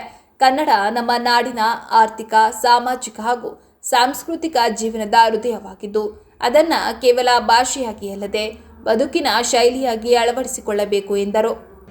ಎಲ್ಲಕ್ಕಿಂತ ಹೆಚ್ಚಾಗಿ ಈ ಒಂದು ಕಾರ್ಯಕ್ರಮದ ಕೇಂದ್ರ ಬಿಂದು ತಾಲೂಕಿಗೆ ಎಲ್ಲ ನಾಡು, ನುಡಿ, ನೆಲ, ಜಲದಲ್ಲಿ ಅನ್ಯಾಯವಾದ ಸಂದರ್ಭದಲ್ಲಿ ಹೋರಾಟವನ್ನು ಮಾಡ್ಕೊಂಡು ಬಂದಿರತಕ್ಕಂತಹ ಪ್ರವೀಣ್ ಶೆಟ್ಟಿ ಅವರ ಬಣದ ಅಧ್ಯಕ್ಷರು ಭೋಜೇಗೌಡರು ಮತ್ತು ಇಲ್ಲಿ ಸೇರಿರ್ತಕ್ಕಂಥ ಎಲ್ಲ ಸಂಘದ ಪದಾಧಿಕಾರಿಗಳೇ, ಯುವಕರೇ, ಇವತ್ತು ನೆಲ ಬಗ್ಗೆ ಏನಾದರೂ ಅನ್ಯಾಯವಾದ ಸಂದರ್ಭದಲ್ಲಿ ಇವತ್ತು ರಾಜ್ಯ ಮಟ್ಟದಲ್ಲಿ ಭಾಳಷ್ಟು ಮಟ್ಟಕ್ಕೆ ಸುಮಾರು ಕನ್ನಡ ಪರ ಸಂಘಟನೆಗಳ ಹೋರಾಟಗಳು ನಡೀತಾ ಇವೆ. ಅದರಲ್ಲಿ ನಾರಾಯಣಗೌಡರು ಇರ್ಬೋದು, ಪ್ರವೀಣ್ ಶೆಟ್ಟರು ಇರ್ಬೋದು, ಇನ್ನೂ ಅನೇಕರು ಮಾಡ್ತಾ ಬರ್ತಿದ್ದಾರೆ. ಆದರೆ ತಾಲೂಕಿನಲ್ಲಿ ಚಿಕ್ಕಾಣಿ ಹಿಡಿದಂತಹ, ತಾಲೂಕಿನಲ್ಲಿ ಆ ಜವಾಬ್ದಾರಿಯನ್ನು ವಹಿಸಿದಂತಹ ಇಲ್ಲಿಯ ಯುವಕರು ಏನು ಮಾಡಿರ್ತಾರೆ ಅದು ಭಾಳ ಮುಖ್ಯವಾಗಿರುತ್ತೆ. ಆ ಒಂದು ಕೆಲಸವನ್ನು ನಮ್ಮ ಪ್ರವೀಣ್ ಶೆಟ್ಟರು ಬಣ ಈ ಕರ್ನಾಟಕ ರಕ್ಷಣಾ ವೇದಿಕೆ ಬೇಲೂರು ತಾಲೂಕಿನಲ್ಲಿ ಮಾಡೋದರಲ್ಲಿ, ಅದರಲ್ಲೂ ಕಾನೂನಿನ ಇವತ್ತು ತಾಲೂಕಿನ ದಂಡಾಧಿಕಾರಿಗಳು ಮತ್ತು ಪೊಲೀಸ್ ಅಧಿಕಾರಿಗಳು, ಯಾಕೆಂದರೆ ಕಾನೂನಿನಲ್ಲಿ ಕಾನೂನು ವ್ಯಾಪ್ತಿ ಒಳಗಡೆ ಕೆಲಸ ಮಾಡ್ಕೊಂಡು ಬಂದಿರಿದ್ರೆ ಮಾತ್ರ ಅದು ಮಾಡಲಿಕ್ಕೆ ಇವರು ಈ ಕಾರ್ಯಕ್ರಮಕ್ಕೆ ಸಹಕಾರ ಕೊಡ್ತಕ್ಕ ಸಾಧ್ಯ ಆಗಿದೆ. ಈಗಾಗಲೇ ನಮ್ಮ ತಹಸೀಲ್ದಾರ್ ಸಾಹೇಬರು ಹೇಳಿದಾಗೆ ಮಾಗಡಿ ಕೆಂಪೇಗೌಡರು ಬೆಂಗಳೂರನ್ನ ಕಟ್ಟಿ, ಈ ರಾಜ್ಯವನ್ನು ಕಟ್ಟಿ ಇವತ್ತು ರಾಜ್ಯದಲ್ಲಿ 108 ಅಡಿಯ ಒಂದು ಲೋಹದ ಸ್ಟ್ಯಾಚ್ಯೂನಲ್ಲಿ ನಿಂತು ಇವತ್ತು ಕೆಂಪೇಗೌಡರ ಬಸ್ ನಿಲ್ದಾಣ. ಕರವೇ ಪ್ರವೀಣ್ ಶೆಟ್ಟಿ ಬಣದ ಅಧ್ಯಕ್ಷ VS ಬೋಚೇಗೌಡ ಮಾತನಾಡಿ, ಪ್ರತಿ ವರ್ಷವೂ ಸಹ ಒಂದಲ್ಲ ಒಂದು ವಿಶೇಷವಾಗಿ ಕನ್ನಡದ ಹಬ್ಬವನ್ನು ಆಚರಿಸಿಕೊಂಡು ಬರುತ್ತಿದ್ದು, ನಮಗೆ ಕನ್ನಡ ನಾಡು, ನುಡಿ, ಭಾಷೆಗಾಗಿ ಶ್ರಮಿಸಿದ ಧೀಮಂತರನ್ನ ಸ್ಮರಿಸುವ ದಿನವಾಗಿದೆ. ಆದ್ದರಿಂದ ನಮ್ಮ ಸಾಹಿತ್ಯ ಕ್ಷೇತ್ರದ ಹಳೆ ಬೇರುಗಳನ್ನು ನೆನಪಿಸುವ ಕೆಲಸವನ್ನ ಮಾಡುತ್ತಿದ್ದು, ಯುವಕರು ಹೆಚ್ಚಿನ ರೀತಿಯಲ್ಲಿ ಸಾಹಿತ್ಯದ ಬಗ್ಗೆ ಒಲವು ತೋರಿಸಬೇಕು ಎಂದು ಮನವಿ ಮಾಡಿದರು. ಸ್ಥಳಗಳನ್ನ ಒಂದು ಫ್ಲೆಕ್ಸ್ ಮಾಡುವುದರ ಮೂಲಕ ಏನು ನಮ್ಮ ಕನ್ನಡಕ್ಕೆ 8 ಜ್ಞಾನಪೀಠ ಪ್ರಶಸ್ತಿಗಳು ಬಂದಿದ್ದಾವೆ, ಅವ್ರ ಫ್ಲೆಕ್ಸ್ಗಳನ್ನು ಸಹ ಜನರಿಗೆ ಅರಿವಾಗಲಿ ಅಂತ ಹೇಳಿ ಮಾಡ್ತಾ ಒಂದು ವಿಭಿನ್ನವಾದಂಥ ಕನ್ನಡ ರಾಜ್ಯೋತ್ಸವನ ಆಚರಣೆ ಮಾಡ್ತಾ ಬಂದಿದ್ವಿ. ಈ ಕನ್ನಡ ರಾಜ್ಯೋತ್ಸವ ಕಾರ್ಯಕ್ರಮಕ್ಕೆ ಬಂದಂಥ ನಮ್ಮ ತಹಸೀಲ್ದಾರ್ನಲ್ಲಿ ಕನ್ನಡ ರಾಜ್ಯೋತ್ಸವದ ಶುಭಾಶಯಗಳನ್ನು ತಿಳಿಸುತ್ತಾ, ಕನ್ನಡ ನಾಡು ನುಡಿಗೆ ಶ್ರಮಿಸಿದಂಥ ಎಲ್ಲ ಹಿರಿಯ ಜೀವಿಗಳನ್ನು ಈ ಸಂದರ್ಭದಲ್ಲಿ ನೆನೆಸುತ್ತಾ, ಕನ್ನಡ ನೆಲ ಜಲ ವಿಷಯಗಳ ಮತ್ತು ಯಾವುದೇ ರೀತಿಯ ಸಮಸ್ಯೆಗಳು ಬಂದಾಗ ಮುಂದೆ ಬರ್ತಕ್ಕಂಥ ಹೆಸರುಗಳಂದರೆ ಸಂಘಟನೆಗಳು, ಕನ್ನಡ ಪರ ಸಂಘಟನೆಗಳ ಮೂಲಕ ನಮ್ಮ ಧ್ವನಿಯನ್ನು ಎತ್ತತಕ್ಕಂಥ ಕೆಲಸವನ್ನು ನಮ್ಮ ಕಡೆಗೆ ಮಾಡ್ತಾ ಇದ್ದಾರೆ. ಇದರಲ್ಲಿ ನಮ್ಮ ಕರವೇ ಪ್ರವೀಣ್ ಶೆಟ್ಟಿ ಬಳಗ ಕೂಡ ಅತ್ಯಂತ ಮುತುವರ್ಜಿ ವಹಿಸಿ ಯಾವುದೇ ಕನ್ನಡ ವಿರುದ್ಧ ಯಾವುದೇ ಸಂಘಟನೆಗಳು ಸಮಸ್ಯೆಗಳು ಏನಾದರೂ ಆದರೆ ಆ ಸಂಘಟನೆ ಮುಂದೆ ಬರೋದಂದರೆ ನಮ್ಮ ಪ್ರವೀಣ್ ಶೆಟ್ಟಿ ಬಳಗ ಕರವೇ ಅತ್ಯಂತ ಮುತುವರ್ಜಿ ವಹಿಸಿ ಕೆಲಸವನ್ನು ಮಾಡ್ತಾ ಇರ್ತದೆ. ಅದಕ್ಕೆ ಎಲ್ಲ ನಮ್ಮ ಕನ್ನಡ ನಾಗರಿಕರು ಕೂಡ ಅದಕ್ಕೆ ಬೆಂಬಲವನ್ನು ಸೂಚಿಸಬೇಕು.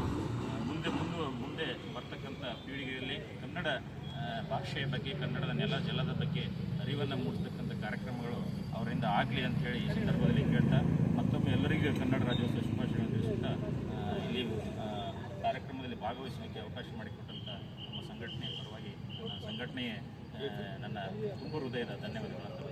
ಈ ವೇಳೆ ಭಾರತದ ನೇವಿಯಲ್ಲಿ ಇಂಡಿಯನ್ ಕೋಸ್ಟ್ ಗಾರ್ಡ್ನಲ್ಲಿ ಅಸಿಸ್ಟೆಂಟ್ ಕಮಾಂಡೆಂಟ್ ಆಗಿ ಕರ್ತವ್ಯ ನಿರ್ವಹಿಸುತ್ತಿರುವ ವಿಷ್ಣು ಅವರನ್ನು ಅಭಿನಂದಿಸಲಾಯಿತು. ಈ ಸಂದರ್ಭದಲ್ಲಿ ಕರವೇ ಪ್ರಧಾನ ಕಾರ್ಯದರ್ಶಿ ಜಯಪ್ರಕಾಶ್, ಉಪಾಧ್ಯಕ್ಷ ಮಂಜು ಆಚಾರ್, ಯುವ ಘಟಕದ ಅಧ್ಯಕ್ಷ ಸತೀಶ್, ಸಾಂಸ್ಕೃತಿಕ ಘಟಕದ ಅಧ್ಯಕ್ಷ ಗಣೇಶ್, ಹುಸೇನ್, ಗೌರವ ಅಧ್ಯಕ್ಷ ಸತೀಶ್, ಲೋಕೇಶ್, ಚಂದನ್, ಯಶವಂತ್, ರಮೇಶ್, ನವೀನ್ ಸೇರಿದಂತೆ ಇತರರು ಹಾಜರಿದ್ದರು. ಕಳೆದ 1 ವಾರದಿಂದ ಹಿಂಗಾರು ಮಳೆ ಆರ್ಭಟಕ್ಕೆ ತಾಲೂಕಿನ ಹಲವಾರು ಕಡೆಗಳಲ್ಲಿ ರಸ್ತೆಗಳು ಗುಂಡಿ ಬಿದ್ದಿರುವುದಲ್ಲದೆ ಮರ ಗಿಡಗಳು ರಸ್ತೆಗೆ ಹುರುಳಿ ಬಿದ್ದು ಮನೆಗಳು ಜಖಂಗೊಂಡಿದ್ದು ವಿದ್ಯುತ್ ಕಂಬಗಳು ಧರೆಗೆ ಉರುಳಿವೆ. ಆಲೂರು ತಾಲೂಕಿನ ಬೈರಾಪುರ ಗ್ರಾಮ ಪಂಚಾಯಿತಿ ವ್ಯಾಪ್ತಿಗೆ ಸೇರಿದ ಬೆಂಗಳೂರು ಮಂಗಳೂರು ರಾಷ್ಟ್ರೀಯ ಹೆದ್ದಾರಿಯಿಂದ ಸೊಪ್ಪಿನಹಳ್ಳಿ ಗ್ರಾಮಕ್ಕೆ ಸಂಪರ್ಕ ಕಲ್ಪಿಸುವ ರಸ್ತೆಯು ರಾಷ್ಟ್ರೀಯ ಹೆದ್ದಾರಿಯ ಅವೈಜ್ಞಾನಿಕ ಕಾಮಗಾರಿಯಿಂದಾಗಿ ಬೈರಾಪುರ ಗ್ರಾಮದಿಂದ ಸುಮಾರು 1/2 ಕಿಲೋಮೀಟರ್ನಷ್ಟು ದೂರಕ್ಕೆ ಮಳೆಯ ನೀರು, ಗೃಹ ಹಾಗೂ ವಾಣಿಜ್ಯ ಕಟ್ಟಡಗಳ ಬಚ್ಚಲು ಹಾಗೂ ತ್ಯಾಜ್ಯ ನೀರು ಹೈವೇ ರಸ್ತೆಯಲ್ಲಿ ಹರಿದು ರಾಷ್ಟ್ರೀಯ ಹೆದ್ದಾರಿಯ ಪಕ್ಕದಲ್ಲಿ ಸೊಪ್ಪಿನಹಳ್ಳಿ ಗ್ರಾಮಕ್ಕೆ ಸಂಪರ್ಕ ಕಲ್ಪಿಸುವ ರಸ್ತೆ ಕೊರಕಲು ಬಿದ್ದಿದೆ. ಈ ವಿಷಯ ತಿಳಿದು ಸ್ಥಳಕ್ಕೆ ಆಗಮಿಸಿದ ಕ್ಷೇತ್ರದ ಕಾಂಗ್ರೆಸ್ ಮುಖಂಡ ಮುರಳಿ ಮೋಹನ್ ಹಾಗೂ ಕಾರ್ಯಕರ್ತರು, ಸ್ಥಳೀಯ ಗ್ರಾಮಸ್ಥರು ಆಗಮಿಸಿ ಸ್ಥಳವನ್ನು ವೀಕ್ಷಿಸಿ ಕೊರಕಲು ಬಿದ್ದ ರಸ್ತೆಯನ್ನ ಶೀಘ್ರವಾಗಿ ಸರಿಪಡಿಸುವಂತೆ ರಾಷ್ಟ್ರೀಯ ಹೆದ್ದಾರಿ ಅಭಿವೃದ್ಧಿ ಅಧಿಕಾರಿಗಳಿಗೆ ಕರೆ ಮಾಡಿ ಮಾಹಿತಿ ತಿಳಿಸಿದರು. ಈ ವಿಷಯವಾಗಿ ವಿಜಯ ಆಂಜನೇಯ ದೇವಸ್ಥಾನ ಸಮಿತಿಯ ಸದಸ್ಯರಾದ ಬಾಲಕೃಷ್ಣ ಮಾತನಾಡಿ, ಬೈರಾಪುರ ಗ್ರಾಮದ ಹೃದಯ ಭಾಗದಿಂದ ರಾಷ್ಟ್ರೀಯ ಹೆದ್ದಾರಿ 75ರ ವೈಜ್ಞಾನಿಕ ಕಾಮಗಾರಿಯಿಂದಾಗಿ ಹಾಗೂ ಸೇವಾ ರಸ್ತೆಯನ್ನ ಒಳಚರಂಡಿಯನ್ನ ಮಾಡದ ಕಾರಣ ಗ್ರಾಮದ ನೀರು ಸುಮಾರು ಅರ್ಧ ಕಿಲೋಮೀಟರ್ ದೂರದಿಂದ ವಿಜಯ ಆಂಜನೇಯ ದೇವರ ಕೆರೆಗೆ ಮಳೆಯ ನೀರು ಹಾಗೂ ಚರಂಡಿಯ ನೀರು ಹರಿದು ಬಂದು ರಸ್ತೆಯು ಬಿದ್ದು ಹಳ್ಳಕೊಳ್ಳದಂತಾಗಿದೆ. ರಾಷ್ಟ್ರೀಯ ಹೆದ್ದಾರಿ 75ರ ಕಾಮಗಾರಿ ವೇಳೆ ಅಧಿಕಾರಿಗಳು ಸರ್ವಿಸ್ ರಸ್ತೆ ಹಾಗೂ ಒಳಚರಂಡಿ ವ್ಯವಸ್ಥೆಯನ್ನ ಮಾಡಿಕೊಳ್ಳುವುದಾಗಿ ಹೇಳಿದ್ದು, ಮುಖ್ಯ ರಸ್ತೆ ಕಾಮಗಾರಿ ಮುಗಿದ ನಂತರ ಸರ್ವಿಸ್ ರೋಡ್ ಹಾಗೂ ಒಳಚರಂಡಿ ವ್ಯವಸ್ಥೆ ಮಾಡದೆ ಹೋಗಿದ್ದಾರೆ. ಈ ಬಗ್ಗೆ ಪಂಚಾಯಿತಿಯ ಅಧಿಕಾರಿಗಳಾಗಲಿ ಜನಪ್ರತಿನಿಧಿಗಳಾಗಲಿ ಸೂಕ್ತ ಕ್ರಮ ತೆಗೆದುಕೊಂಡಿಲ್ಲ. ಇದರಿಂದಾಗಿ ದೇವರ ಸನ್ನಿಧಿಯ ಸುತ್ತ ಕೊಳಚೆ ನೀರು, ಮಳೆ ನೀರು ಸಂಗ್ರಹವಾಗಿದೆ ಹಾಗೂ ಸೊಪ್ಪಿನಹಳ್ಳಿ ಗ್ರಾಮಕ್ಕೆ ಸಂಪರ್ಕ ಕಲ್ಪಿಸುವ ರಸ್ತೆ ಸಂಪೂರ್ಣ ಹಾಳಾಗಿದ್ದು ಪಾದಚಾರಿಗಳು, ದ್ವಿಚಕ್ರ ವಾಹನಗಳು ಸಹ ಓಡಾಡುವುದು ಕಷ್ಟಕರವಾಗಿದೆ. ಇದಕ್ಕೆ ಸೂಕ್ತ ರೀತಿಯಲ್ಲಿ ರಸ್ತೆ ವ್ಯವಸ್ಥೆ ಮಾಡಿಕೊಡಬೇಕು. ಈ ರೀತಿ ಮಾಡಿಕೊಟ್ಟಲ್ಲಿ ದೇವರ ಸನ್ನಿಧಿಯು ಒಂದು ಪ್ರಸಿದ್ಧ ಪ್ರವಾಸಿ ತಾಣವಾಗುವುದರಲ್ಲಿ ಸಂದೇಹವಿಲ್ಲ. ಹಾಗಾಗಿ ಈ ಸ್ಥಳವನ್ನು ಪರಿಶೀಲಿಸಿ ಸೂಕ್ತ ರಸ್ತೆ ಹಾಗೂ ಚರಂಡಿ ವ್ಯವಸ್ಥೆ ಮಾಡದಿದ್ದಲ್ಲಿ ಮುಂದಿನ ದಿನಗಳಲ್ಲಿ ಪ್ರತಿಭಟನೆ ಮಾಡುವುದಾಗಿ ತಿಳಿಸಿದರು. ಒಪ್ಪಿಗೆ ಕೊಟ್ಟು ಅವರು ಮಾತಿನಲ್ಲಿ ನಿಭಾಯಿಸಿ ಕೆಲಸವನ್ನು ಮುಗಿಸಿ ಹೋಗಿದ್ದಾರೆ. ಆದರೆ ಇಲ್ಲಿ ನೀವು ಸ್ಥಳದಲ್ಲಿ ಬಂದರೆ ನೋಡಿದ್ರೆ ಗೊತ್ತಾಗುತ್ತೆ, ಈ ಕೆರೆಯಲ್ಲಿ ದೇವರ ಒಂದು ಸನ್ನಿಧಿಯ ಕೆರೆ ನೀರು ಕಲುಷಿತವಾಗಿ ಕೊಳಚೆ ನೀರು ಸಂಗ್ರಹ ಆಗಿದೆ. ಅದ್ರ ಜೊತೆಯಲ್ಲಿ ಇಲ್ಲಿ ಒಂದು ಸೊಪ್ನಹಳ್ಳಿ ಹೋಗೋ ರೋಡು ಸಮೇತ ನಾವು ಗ್ರಾಮಸ್ಥರ ಸೇರಿ ನಿರ್ಮಾಣ ಮಾಡಿಕೊಂಡಂತಹ ರಸ್ತೆ ಸಮೇತ ಅತಿ ಹೆಚ್ಚು ಮಳೆಯಿಂದ ಕೊಚ್ಚಿ ಹೋಗಿ ದಾರಿಯಲ್ಲಿ ಹೋಗೋಕ್ಕೆ ಸಾಧ್ಯವಿಲ್ಲ, ಆ ರೀತಿಯಲ್ಲಿ ನಿರ್ಮಾಣ ಆಗಿದೆ. ಇದನ್ನೆಲ್ಲ ಸೂಕ್ತ ರೀತಿಯಲ್ಲಿ ನಮಗೆ ಇನ್ನೊಂದು ನಿಮ್ಮಲ್ಲಿ ಕಳಕಳಿ ಪ್ರಾರ್ಥನೆ ಅಂದರೆ, ಬೈರಾಪುರ ಗ್ರಾಮದಿಂದ ಇಲ್ಲಿಗೆ ಸರ್ವಿಸ್ ರೋಡನ್ನು ನಿರ್ಮಾಣ ಮಾಡಿದರೆ ಇದೊಂದು ಪವಿತ್ರ ಕ್ಷೇತ್ರ ಆಗ್ತದೆ. ಇದು ಹಾದು ಹೋಗುವಂಥ NH ರಸ್ತೆಯಲ್ಲಿ ಹೋಗುವಂಥ ಪ್ರವಾಸಿಗರೆಲ್ಲ ನೋಡುವಂಥ ಒಂದು ಒಳ್ಳೆಯ ತಾಣ ಆಗ್ತದೆ. ಅದರಿಂದ ನೀವೆಲ್ಲರೂ ಸಹ ಈ ರಾಷ್ಟ್ರೀಯ ಹೆದ್ದಾರಿ ಇರ್ಬೋದು, ಇದಕ್ಕೆ ಸಂಬಂಧಪಟ್ಟ ಇಲಾಖೆಯವರು ಎಲ್ಲರೂ ಸಹ ಸೇರಿ ಸಹಕಾರ ಕೊಟ್ಟು ಇದೊಂದು ಒಳ್ಳೆಯ ಕೆಲಸನ ಮಾಡಿದರೆ ಸೂಕ್ತ ಆಗ್ತದೆ ಅಂತ ಹೇಳ್ತೀವಿ. ಇಲ್ಲದಿದ್ದ ಪಕ್ಷದಲ್ಲಿ ನಾವು ಗ್ರಾಮಸ್ಥರು, ಸುತ್ತಮುತ್ತ ಗ್ರಾಮಸ್ಥರು ಸೇರಿ ಈ ಸನ್ನಿಧಾನದಲ್ಲಿ ನಾವು ಸತ್ಯಾಗ್ರಹ ಹೂಡುವಂಥ ಕೆಲಸನ ಮಾಡಬೇಕು ಅಂತ ಪ್ರಯತ್ನ ಮಾಡ್ತೀವಿ. ದಯವಿಟ್ಟು ಅದಕ್ಕಿಂತ ಮುಂಚೆ ನೀವು ಸ್ಥಳ ಪರಿಶೀಲನೆ ಮಾಡಿ ಈ ಸೂಕ್ತವಾದ ಸ್ಥಳ ಮಾಡಬೇಕು ಬೇಡ ಅನ್ನೋದು ನಿಮಗೆ ಗೊತ್ತಾಗ್ತದೆ. ಚರಂಡಿ ವ್ಯವಸ್ಥೆನೇ ಮಾಡಿಕೊಡ್ಬೇಕು. ಹಾಗೆ ಬೈರಾಪುರದಿಂದ ಇಲ್ಲಿವರೆಗೂ ಸರ್ವಿಸ್ ರೋಡು ಅನ್ನು ಕೊಟ್ಟರೆ ಅನುಕೂಲ ಆಗ್ತದೆ, ಎಲ್ಲರಿಗೂ ಪ್ರವಾಸಿಗರಿಗೆ ಅನುಕೂಲ ಆಗುತ್ತೆ ಅಂತೇಳಿ ಈ ಸಂದರ್ಭದಲ್ಲಿ ನಾನು ನಿಮ್ಮೆಲ್ಲರನ್ನು ಪ್ರಾರ್ಥನೆ ಮಾಡ್ಕೊಳ್ತೀನಿ. ಈ ಸಂದರ್ಭದಲ್ಲಿ ಮುಂದಿನ ದಿನಗಳಲ್ಲಿ ನಾವು ಎಲ್ಲರೂ ಸೇರಿ ಪ್ರಾರ್ಥನೆ ಅಲ್ಲ, ನಾವು ಶಕ್ತಿ ಮೀರಿ ಪ್ರತಿಭಟನೆ ಮಾಡುವಂಥ ಕೆಲಸವನ್ನು ಮಾಡಬೇಕು ಅಂತ ನಿರ್ಮಾಣ ಮಾಡಿದ್ದೀವಿ. ದಯವಿಟ್ಟು ಇದಕ್ಕೆ ಗಮನ ಹರಿಸಿ ಅಂತೇಳಿ ಈ ಸಂದರ್ಭದಲ್ಲಿ ನಾನು ನಿಮ್ಮಲ್ಲಿ ಮನವಿ ಮಾಡ್ತೀನಿ. ಈ ಸಂದರ್ಭದಲ್ಲಿ ಕಾಂಗ್ರೆಸ್ ಮುಖಂಡ ಮುರಳಿ ಮೋಹನ್, ದೇವಸ್ಥಾನ ಸಮಿತಿಯ ಸದಸ್ಯರಾದ ಬಾಲಕೃಷ್ಣ, ಕೃಷ್ಣೇಗೌಡ, ದೇವರಾಜು, ನಂಜುಂಡ, ಪ್ರಭು, ಶಂಬೇಗೌಡ ಹಾಗೂ ಕಾಂಗ್ರೆಸ್ ಕಾರ್ಯಕರ್ತರಾದ ಲೋಕೇಶ್, ರಾಜಶೇಖರ್, ಪೃಥ್ವಿರಾಮ್ ಮುಂತಾದವರು ಹಾಜರಿದ್ದರು. ಬೇಲೂರು ಪಟ್ಟಣದಿಂದ ಹೋಗಲತೆ ದೂರದಲ್ಲಿರುವ ಬುದ್ಧ ಪ್ರೌಢಶಾಲಾ ರಸ್ತೆಯಿಂದ ಹೊಸನಗರಕ್ಕೆ ಸಂಪರ್ಕ ಕಲ್ಪಿಸುವ ರಸ್ತೆಯ ದುರಸ್ತಿಗೆ ಶೀಘ್ರ ಕ್ರಮ ಕೈಗೊಳ್ಳಲಾಗುವುದು ಎಂದು ಬಂಟೇನಹಳ್ಳಿ ಗ್ರಾಮ ಪಂಚಾಯಿತಿ ಅಧ್ಯಕ್ಷರು ಧನಂಜಯ್ ಭರವಸೆ ನೀಡಿದರು. ಬೇಲೂರು ಪಟ್ಟಣದ ಬುದ್ಧ ಪ್ರೌಢಶಾಲಾ ರಸ್ತೆಯಿಂದ ಹೊಸನಗರಕ್ಕೆ ಸಂಪರ್ಕ ಕಲ್ಪಿಸುವ ರಸ್ತೆಯು ದಶಕಗಳಿಂದ ಡಾಂಬರು ಹಾಗೂ ಕಾಂಕ್ರೀಟ್ ಕಾಣದೆ ಸಂಚಾರಕ್ಕೆ ಸ್ಥಳೀಯರು ಸಾಕಷ್ಟು ಸಮಸ್ಯೆಗಳನ್ನು ಅನುಭವಿಸುತ್ತಿದ್ದರು. ಈ ರಸ್ತೆ ಸಮಸ್ಯೆ ಕುರಿತು ನಮ್ಮ ಪಬ್ಲಿಕ್ ಎಕ್ಸ್ಪ್ರೆಸ್ ವಾಹಿನಿಯಲ್ಲಿ ವಿಸ್ತೃತ ವರದಿ ಮಾಡಿದ ಬೆನ್ನಲ್ಲೇ ಇಂದು ಬೆಳಗ್ಗೆ ನಮ್ಮ ವರದಿಗೆ ಸ್ಪಂದಿಸಿ ಬಂಟೇನಹಳ್ಳಿ ಗ್ರಾಮ ಪಂಚಾಯಿತಿ ಅಧ್ಯಕ್ಷರು ಸ್ಥಳಕ್ಕೆ ಆಗಮಿಸಿ ಪರಿಶೀಲನೆ ನಡೆಸಿದರು. ಈ ವೇಳೆ ಬಂಟೇನಹಳ್ಳಿ ಗ್ರಾಮ ಪಂಚಾಯಿತಿ ಅಧ್ಯಕ್ಷರಾದ ಧನಂಜಯ್ ಮಾತನಾಡಿ, ಶಾಂತಿನಗರಕ್ಕೆ ಸಂಪರ್ಕ ಕಲ್ಪಿಸುವ ರಸ್ತೆ ಅಭಿವೃದ್ಧಿ ದಶಕಗಳಿಂದಲೂ ನೆನೆಗುದಿಗೆ ಬಿದ್ದಿರುವುದು ನನ್ನ ಗಮನಕ್ಕೆ ಇದೀಗ ಬಂದಿದೆ. ಬಂಟೇನಹಳ್ಳಿ ಗ್ರಾಮ ಪಂಚಾಯಿತಿ ವ್ಯಾಪ್ತಿಯಲ್ಲಿ ಸಾರ್ವಜನಿಕರಿಗೆ ಅನುಕೂಲವಾಗುವಂತೆ ಹಾಗೂ ಪ್ರಮುಖವಾಗಿ ಮೂಲಭೂತ ಸೌಲಭ್ಯಗಳನ್ನು ನೀಡುವ ನಿಟ್ಟಿನಲ್ಲಿ ಪ್ರಾಮಾಣಿಕವಾಗಿ ಕೆಲಸ ಮಾಡಲಾಗುತ್ತಿದೆ. ಅದೇ ರೀತಿ ಈ ರಸ್ತೆಯ ದುರಸ್ತಿಗೆ ಶೀಘ್ರ ಕ್ರಮ ಕೈಗೊಳ್ಳಲಾಗುವುದು ಎಂದು ತಿಳಿಸಿದ ಅವರು, ಹೊಸನಗರ ಬಡಾವಣೆಯಿಂದ ಬುದ್ಧ ಶಾಲೆಗೆ ವಿದ್ಯಾರ್ಥಿಗಳು ಕೆಸರು ರಸ್ತೆಯಲ್ಲಿ ತಿರುಗಾಡುತ್ತಿದ್ದಾರೆ. ಇಲ್ಲಿನ ನಿವಾಸಿಗಳು ಪ್ರತಿದಿನದ ಕೆಲಸಕ್ಕಾಗಿ ಈ ರಸ್ತೆಯಲ್ಲಿ ತಿರುಗಾಡುವಾಗ ಕೆಲವರು ಬೈಕ್ನಲ್ಲಿ ಬಿದ್ದು ಆಸ್ಪತ್ರೆ ಸೇರಿರುವ ಉದಾಹರಣೆಗಳು ಸಾಕಷ್ಟಿವೆ ಎಂದು ಹೇಳಿದರು. ಈ ನಿಟ್ಟಿನಲ್ಲಿ ಸಾರ್ವಜನಿಕರ ಬೇಡಿಕೆಯಂತೆ ಆದಷ್ಟು ಬೇಗ ಈ ರಸ್ತೆ ಅಭಿವೃದ್ಧಿ ಸೇರಿದಂತೆ ಮೂಲಭೂತ ಸೌಕರ್ಯ ಒದಗಿಸಲು ಕ್ರಮ ಕೈಗೊಳ್ಳಲಾಗುವುದು ಎಂದು ಭರವಸೆ ನೀಡಿದರು. ಈ ಸಂದರ್ಭದಲ್ಲಿ ಬಂಟೇನಹಳ್ಳಿ ಗ್ರಾಮ ಪಂಚಾಯಿತಿ ಬಿಲ್ ಕಲೆಕ್ಟರ್ ವಸಂತ್ ಕುಮಾರ್ ಹಾಗೂ ಸ್ಥಳೀಯರು ಹಾಜರಿದ್ದರು. ಇವತ್ತು ಬೆಳಗ್ಗೆಯಿಂದ ನಾನು ನೋಡ್ತಾ ಇದ್ದೀನಿ ಸೋಷಿಯಲ್ ಮೀಡಿಯಾದಲ್ಲಿ ಮತ್ತು ಪ್ರಿಂಟಿಂಗ್ ಮೀಡಿಯಾದಲ್ಲಿ ಇರ್ಬೋದು, ಸುದ್ದಿ ಮಾಧ್ಯಮಗಳಿರ್ಬೋದು, ಈ ವ್ಯವಸ್ಥೆ ಬಗ್ಗೆ ನನ್ನ ಗಮನಕ್ಕೆ ಬಂತು. ಇದು ನಮ್ಮ ಬಂಟೇನಹಳ್ಳಿ ಪಂಚಾಯತಿಯಿಂದ ಒಂದು ಅರ್ಧ ಕಿಲೋಮೀಟ್ರ್ ದೂರದಲ್ಲಿದೆ. ಆದರೂ ಕೂಡ ನಮ್ಮ ಗಮನಕ್ಕೆ ಬಿದ್ದಿರಲಿಲ್ಲ. ಏನಕ್ಕೆ ಬಿದ್ದಿರಲಿಲ್ಲ ಅಂತ ಸ್ಪಷ್ಟನೆ ಕೊಡ್ತೀನಿ. ಏನಕ್ಕಪ್ಪ ಅಂತಂದರೆ ನಮಗೆ ಬೇರೆ ಕಡೆಯಲ್ಲಿರ್ಬೋದು ನಾವೆಲ್ಲ ಈ ರೋಡು ಮತ್ತು ಡ್ರೈನೇಜ್ ಇರ್ಬೋದು ಅದಕ್ಕೆ ತುಂಬ ಒತ್ತು ಕೊಡ್ತಾಯಿದ್ದೀವಿ. ಎಸ್ಪೆಷಲಿ ನಾನಂತೂ ಅಧ್ಯಕ್ಷ ಆದಮೇಲೆ ಯಾವುದೇ ಗ್ರಾಮಗಳಿಗೆ ವಿಸಿಟ್ ಕೊಟ್ಟು ರೋಡಿನ ವ್ಯವಸ್ಥೆ ಮತ್ತು ಚರಂಡಿ ವ್ಯವಸ್ಥೆನ ನೀಟಾಗಿ ನೋಡ್ಕೊತಿದ್ದೀವಿ. ಆ ಭಾಗದಲ್ಲೆಲ್ಲ ಏನಾಗಿದೆ ಅಂದರೆ ಎಲ್ಲ ಮೆಂಬರ್ಗಳಿದ್ದಾರೆ ನಮಗೆ. ಆ ಮೆಂಬರ್ಗಳು ಏನು ಮಾಡ್ತಾಯಿದ್ದಾರೆ ಅಂತಂದರೆ ಬಂದು ಅಧ್ಯಕ್ಷ ನಮಗೆ ಇಂಥದ್ದು ಬೇಕು ಅಂತ ಹೇಳ್ಬಿಟ್ಟು ಇಲ್ಲ ಈ ವ್ಯವಸ್ಥೆ ಬೇಕು ಅಂತೇಳಿ ಮಾಡ್ಸ್ಕೊಂಡು ಹೋಗ್ತಿದ್ದಾರೆ. ಬಟ್ ಇಲ್ಲಿ ಪರ್ಟಿಕ್ಯುಲರ್ ಈ ಭಾಗದಲ್ಲಿ ಏನಾಗುತ್ತೆ, ಈ ಭಾಗದಲ್ಲಿ ಮೆಂಬರ್ಗಳು ನಮಗೆ ಯಾರು ಕೂಡ ಇದ್ರ ಬಗ್ಗೆ ಗಮನ ಕೊಡೋಂತಾರೆ ಯಾರು ಮೆಂಬರ್ ಇರಲಿಲ್ಲ. ಹಂಗಾಗಿ ನನಗೆ ಇದ್ರ ಬಗ್ಗೆ ಅಷ್ಟು ಗಮನ ಇರಲಿಲ್ಲ. ಈಗ ಮೊನ್ನೆ ನಾನು ನೋಡಿದಾಗ ನನಗೆ ಗೊತ್ತಾಯಿತು, ನಿಮ್ಮ ಮೀಡಿಯಾದ ಮುಖಾಂತರ ನನಗೆ ಗೊತ್ತಾಯಿತು ಈ ವ್ಯವಸ್ಥೆ ಹಿಂಗಿದೆ ಅಂತೇಳಿ. ಸೊ ಅದಕ್ಕೋಸ್ಕರ ಈಗ ನಮ್ಮ ವ್ಯವಸ್ಥೆನಲ್ಲಿ ನಮ್ಮ ಪಂಚಾಯಿತಿ ವ್ಯವಸ್ಥೆಯಲ್ಲಿ ತಾತ್ಕಾಲಿಕವಾಗಿ ಏನು ಮಾಡ್ಬೋದು, ಇದಕ್ಕೇನೊಂದು ಚರಂಡಿ ವ್ಯವಸ್ಥೆ ಮತ್ತು ರೋಡನ್ನ ಲೆವೆಲ್ ಮಾಡೋಂಥದ್ದನ್ನು ಅದನ್ನು ನಮ್ಮ ಪಂಚಾಯಿತಿ ಲೆವೆಲ್ ನನಗೆ ಮಾಡಿಸ್ಕೊಡ್ತಾಯಿದ್ದೀನಿ. ವಿತಿನ್ 1 ವೀಕ್ ಒಳಗೆ ಇದನ್ನು ಮಾಡಿಸ್ತಾಯಿದ್ದೀನಿ. ಇದು ತಾತ್ಕಾಲಿಕ ವ್ಯವಸ್ಥೆ ಆಗುತ್ತೆ. ಪರ್ಮನೆಂಟ್ ವ್ಯವಸ್ಥೆ ಅಂದರೆ ಅದಕ್ಕೆ ಕಾಂಕ್ರೀಟ್ ಇರ್ಬೋದು, ಡಾಂಬರೀಕರಣ ಇರ್ಬೋದು. ಅದ್ರ ಬಗ್ಗೆ ನಾನು ನಮ್ಮ ಶಾಸಕರ ಹತ್ರ ಇದ್ರ ಬಗ್ಗೆ ಮಾತಾಡಿ ಮತ್ತು ಅಧಿಕಾರಿಗಳ ಜೊತೆ ಮಾತಾಡ್ಕೊಂಡು ಇದರಲ್ಲಿ ತರ್ಬೋದು ಅಂತೇಳಿ ವಿತಿನ್ ಇಷ್ಟು ದಿನದಲ್ಲಿ ಅಂತಲ್ಲ ಅಸಾಧ್ಯವಷ್ಟು ಬೇಗ ನಾನು ಇದಕ್ಕೊಂದು ಶಾಶ್ವತ ಪರಿಹಾರ ಮಾಡೋದಕ್ಕೆ ವ್ಯವಸ್ಥೆ ಮಾಡಲಿಕ್ಕೆ ಮಾಡಿಕೊಡ್ತಿದ್ದೀನಿ. ವಕೀಲರ ಸಂಘದ ನೂತನ ಅಧ್ಯಕ್ಷರಾಗಿ ಕೆಎಲ್ ನಟರಾಜ್ ಹಾಗೂ ಕಾರ್ಯದರ್ಶಿಯಾಗಿ ಎನ್ಇ ಸುನಿಲ್ ಕುಮಾರ್ ಆಯ್ಕೆಯಾಗಿದ್ದರು. ಹಿಂದೆ ಅಧ್ಯಕ್ಷರಾಗಿದ್ದ ಸಿಎಂ ಪೃಥ್ವಿ ಅವರ ಅವಧಿ ಮುಗಿದ ಹಿನ್ನೆಲೆಯಲ್ಲಿ ಚುನಾವಣೆ ನಿಗದಿಯಾಗಿತ್ತು. ಅಧ್ಯಕ್ಷ ಸ್ಥಾನಕ್ಕೆ ಕೆಎಲ್ ನಟರಾಜ್ ಹಾಗೂ ಜಿಟಿ ಪ್ರಕಾಶ್ ಸ್ಪರ್ಧಿಸಿದ್ದರು.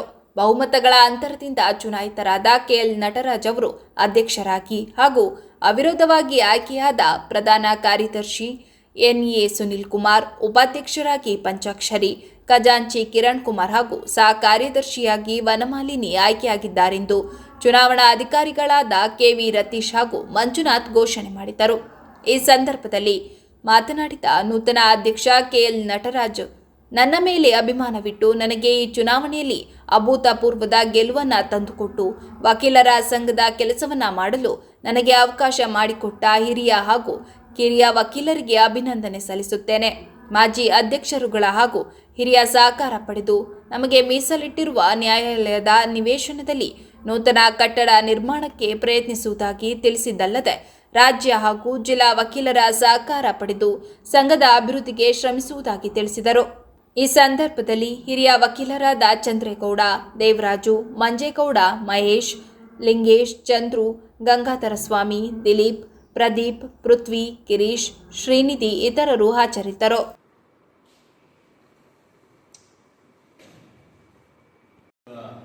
ಅಧ್ಯಕ್ಷ ಈ ದಿನ ನಮ್ಮ ವಕೀಲರ ಸಂಘದಲ್ಲಿ 2024-25 ಸಾಲು 25-26ನೇ ಸಾಲನ್ನ ವಕೀಲರ ಸಂಘದ ಚುನಾವಣೆ ನಡೆಸಿದ್ದು. ಈ ಚುನಾವಣೆಯಲ್ಲಿ ನಮ್ಮ ವಕೀಲರ ಸಂಘದ ಹಿರಿಯ ಸದಸ್ಯರಾದಂಥ ಕೆಎಲ್ ನಟರಾಜ್ ಅವರು ಅಧ್ಯಕ್ಷರಾಗಿ ಆಯ್ಕೆಯಾಗಿದ್ದಾರೆ. ಅವರಿಗೆ ನಮ್ಮ ವಕೀಲರ ಸಂಘದ ಪರವಾಗಿ ಹೃತ್ಪೂರ್ವಕ ಅಭಿನಂದನೆಗಳನ್ನು ತಿಳಿಸ್ತೀನಿ. ಅದೇ ರೀತಿ ಏನು ನಮ್ಮ ವಕೀಲರ ಸಂಘದ ಇನ್ನೊಬ್ಬ ಸದಸ್ಯರಾದಂಥ ಸುನಿಲ್ ಕುಮಾರ್ ಅವರು ನಮ್ಮ ವಕೀಲರ ಸಂಘದ ಕಾರ್ಯದರ್ಶಿಯಾಗಿ ಅಧ್ಯಕ್ಷರಾಗಿ ಅದೇ ರೀತಿ ನಮ್ಮ ವಕೀಲರ ಸಂಘದ ಉಪಾಧ್ಯಕ್ಷರಾಗಿ ಚುನಾವಣೆ 25-26-27ನೇ ಸಾಲಿನ ಪದಾಧಿಕಾರಿ ಚುನಾವಣೆಯಲ್ಲಿ ಅಧ್ಯಕ್ಷ ಸ್ಥಾನಕ್ಕೆ ಸ್ಪರ್ಧಿಸಿದೆ.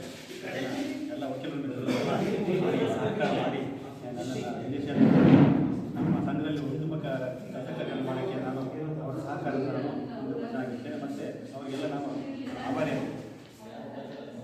ಕೊನೆಯಲ್ಲಿ ಮತ್ತೊಮ್ಮೆ ಹೆಡ್ಲೈನ್ಸ್.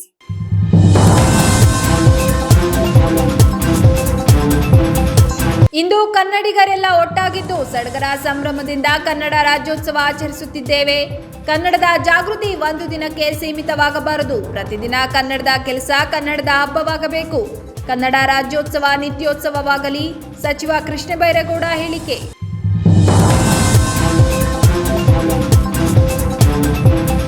ಈ ಬಾರಿ 4 ತಿಂಗಳಿನಿಂದಲೂ ಭರ್ತಿಯಾಗಿರೋ ಜಲಾಶಯ ಕಾವೇರಿ ನದಿಯ ಪ್ರಮುಖ ಉಪನದಿಯಾಗಿರೋ ಹೇಮಾವತಿ. ಜಿಲ್ಲಾ ಉಸ್ತುವಾರಿ ಸಚಿವ ಕೃಷ್ಣ ಬೈರೇಗೌಡರಿಂದ ಬಾಗಿನ ಅರ್ಪಣೆ.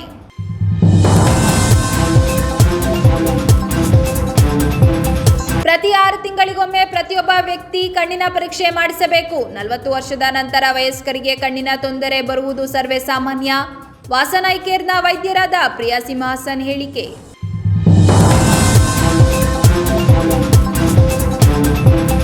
ಇದಿಷ್ಟು ಈವರೆಗಿನ ಪ್ರಮುಖ ಸುದ್ದಿಗಳು. ಸಮಗ್ರ ಸುದ್ದಿಗಳಿಗಾಗಿ ನೋಡ್ತಾ ಇರಿ ಪಬ್ಲಿಕ್ ಎಕ್ಸ್‌ಪ್ರೆಸ್ ಕನ್ನಡ. ಪಯಣ ನಿಮ್ಮೊಂದಿಗೆ.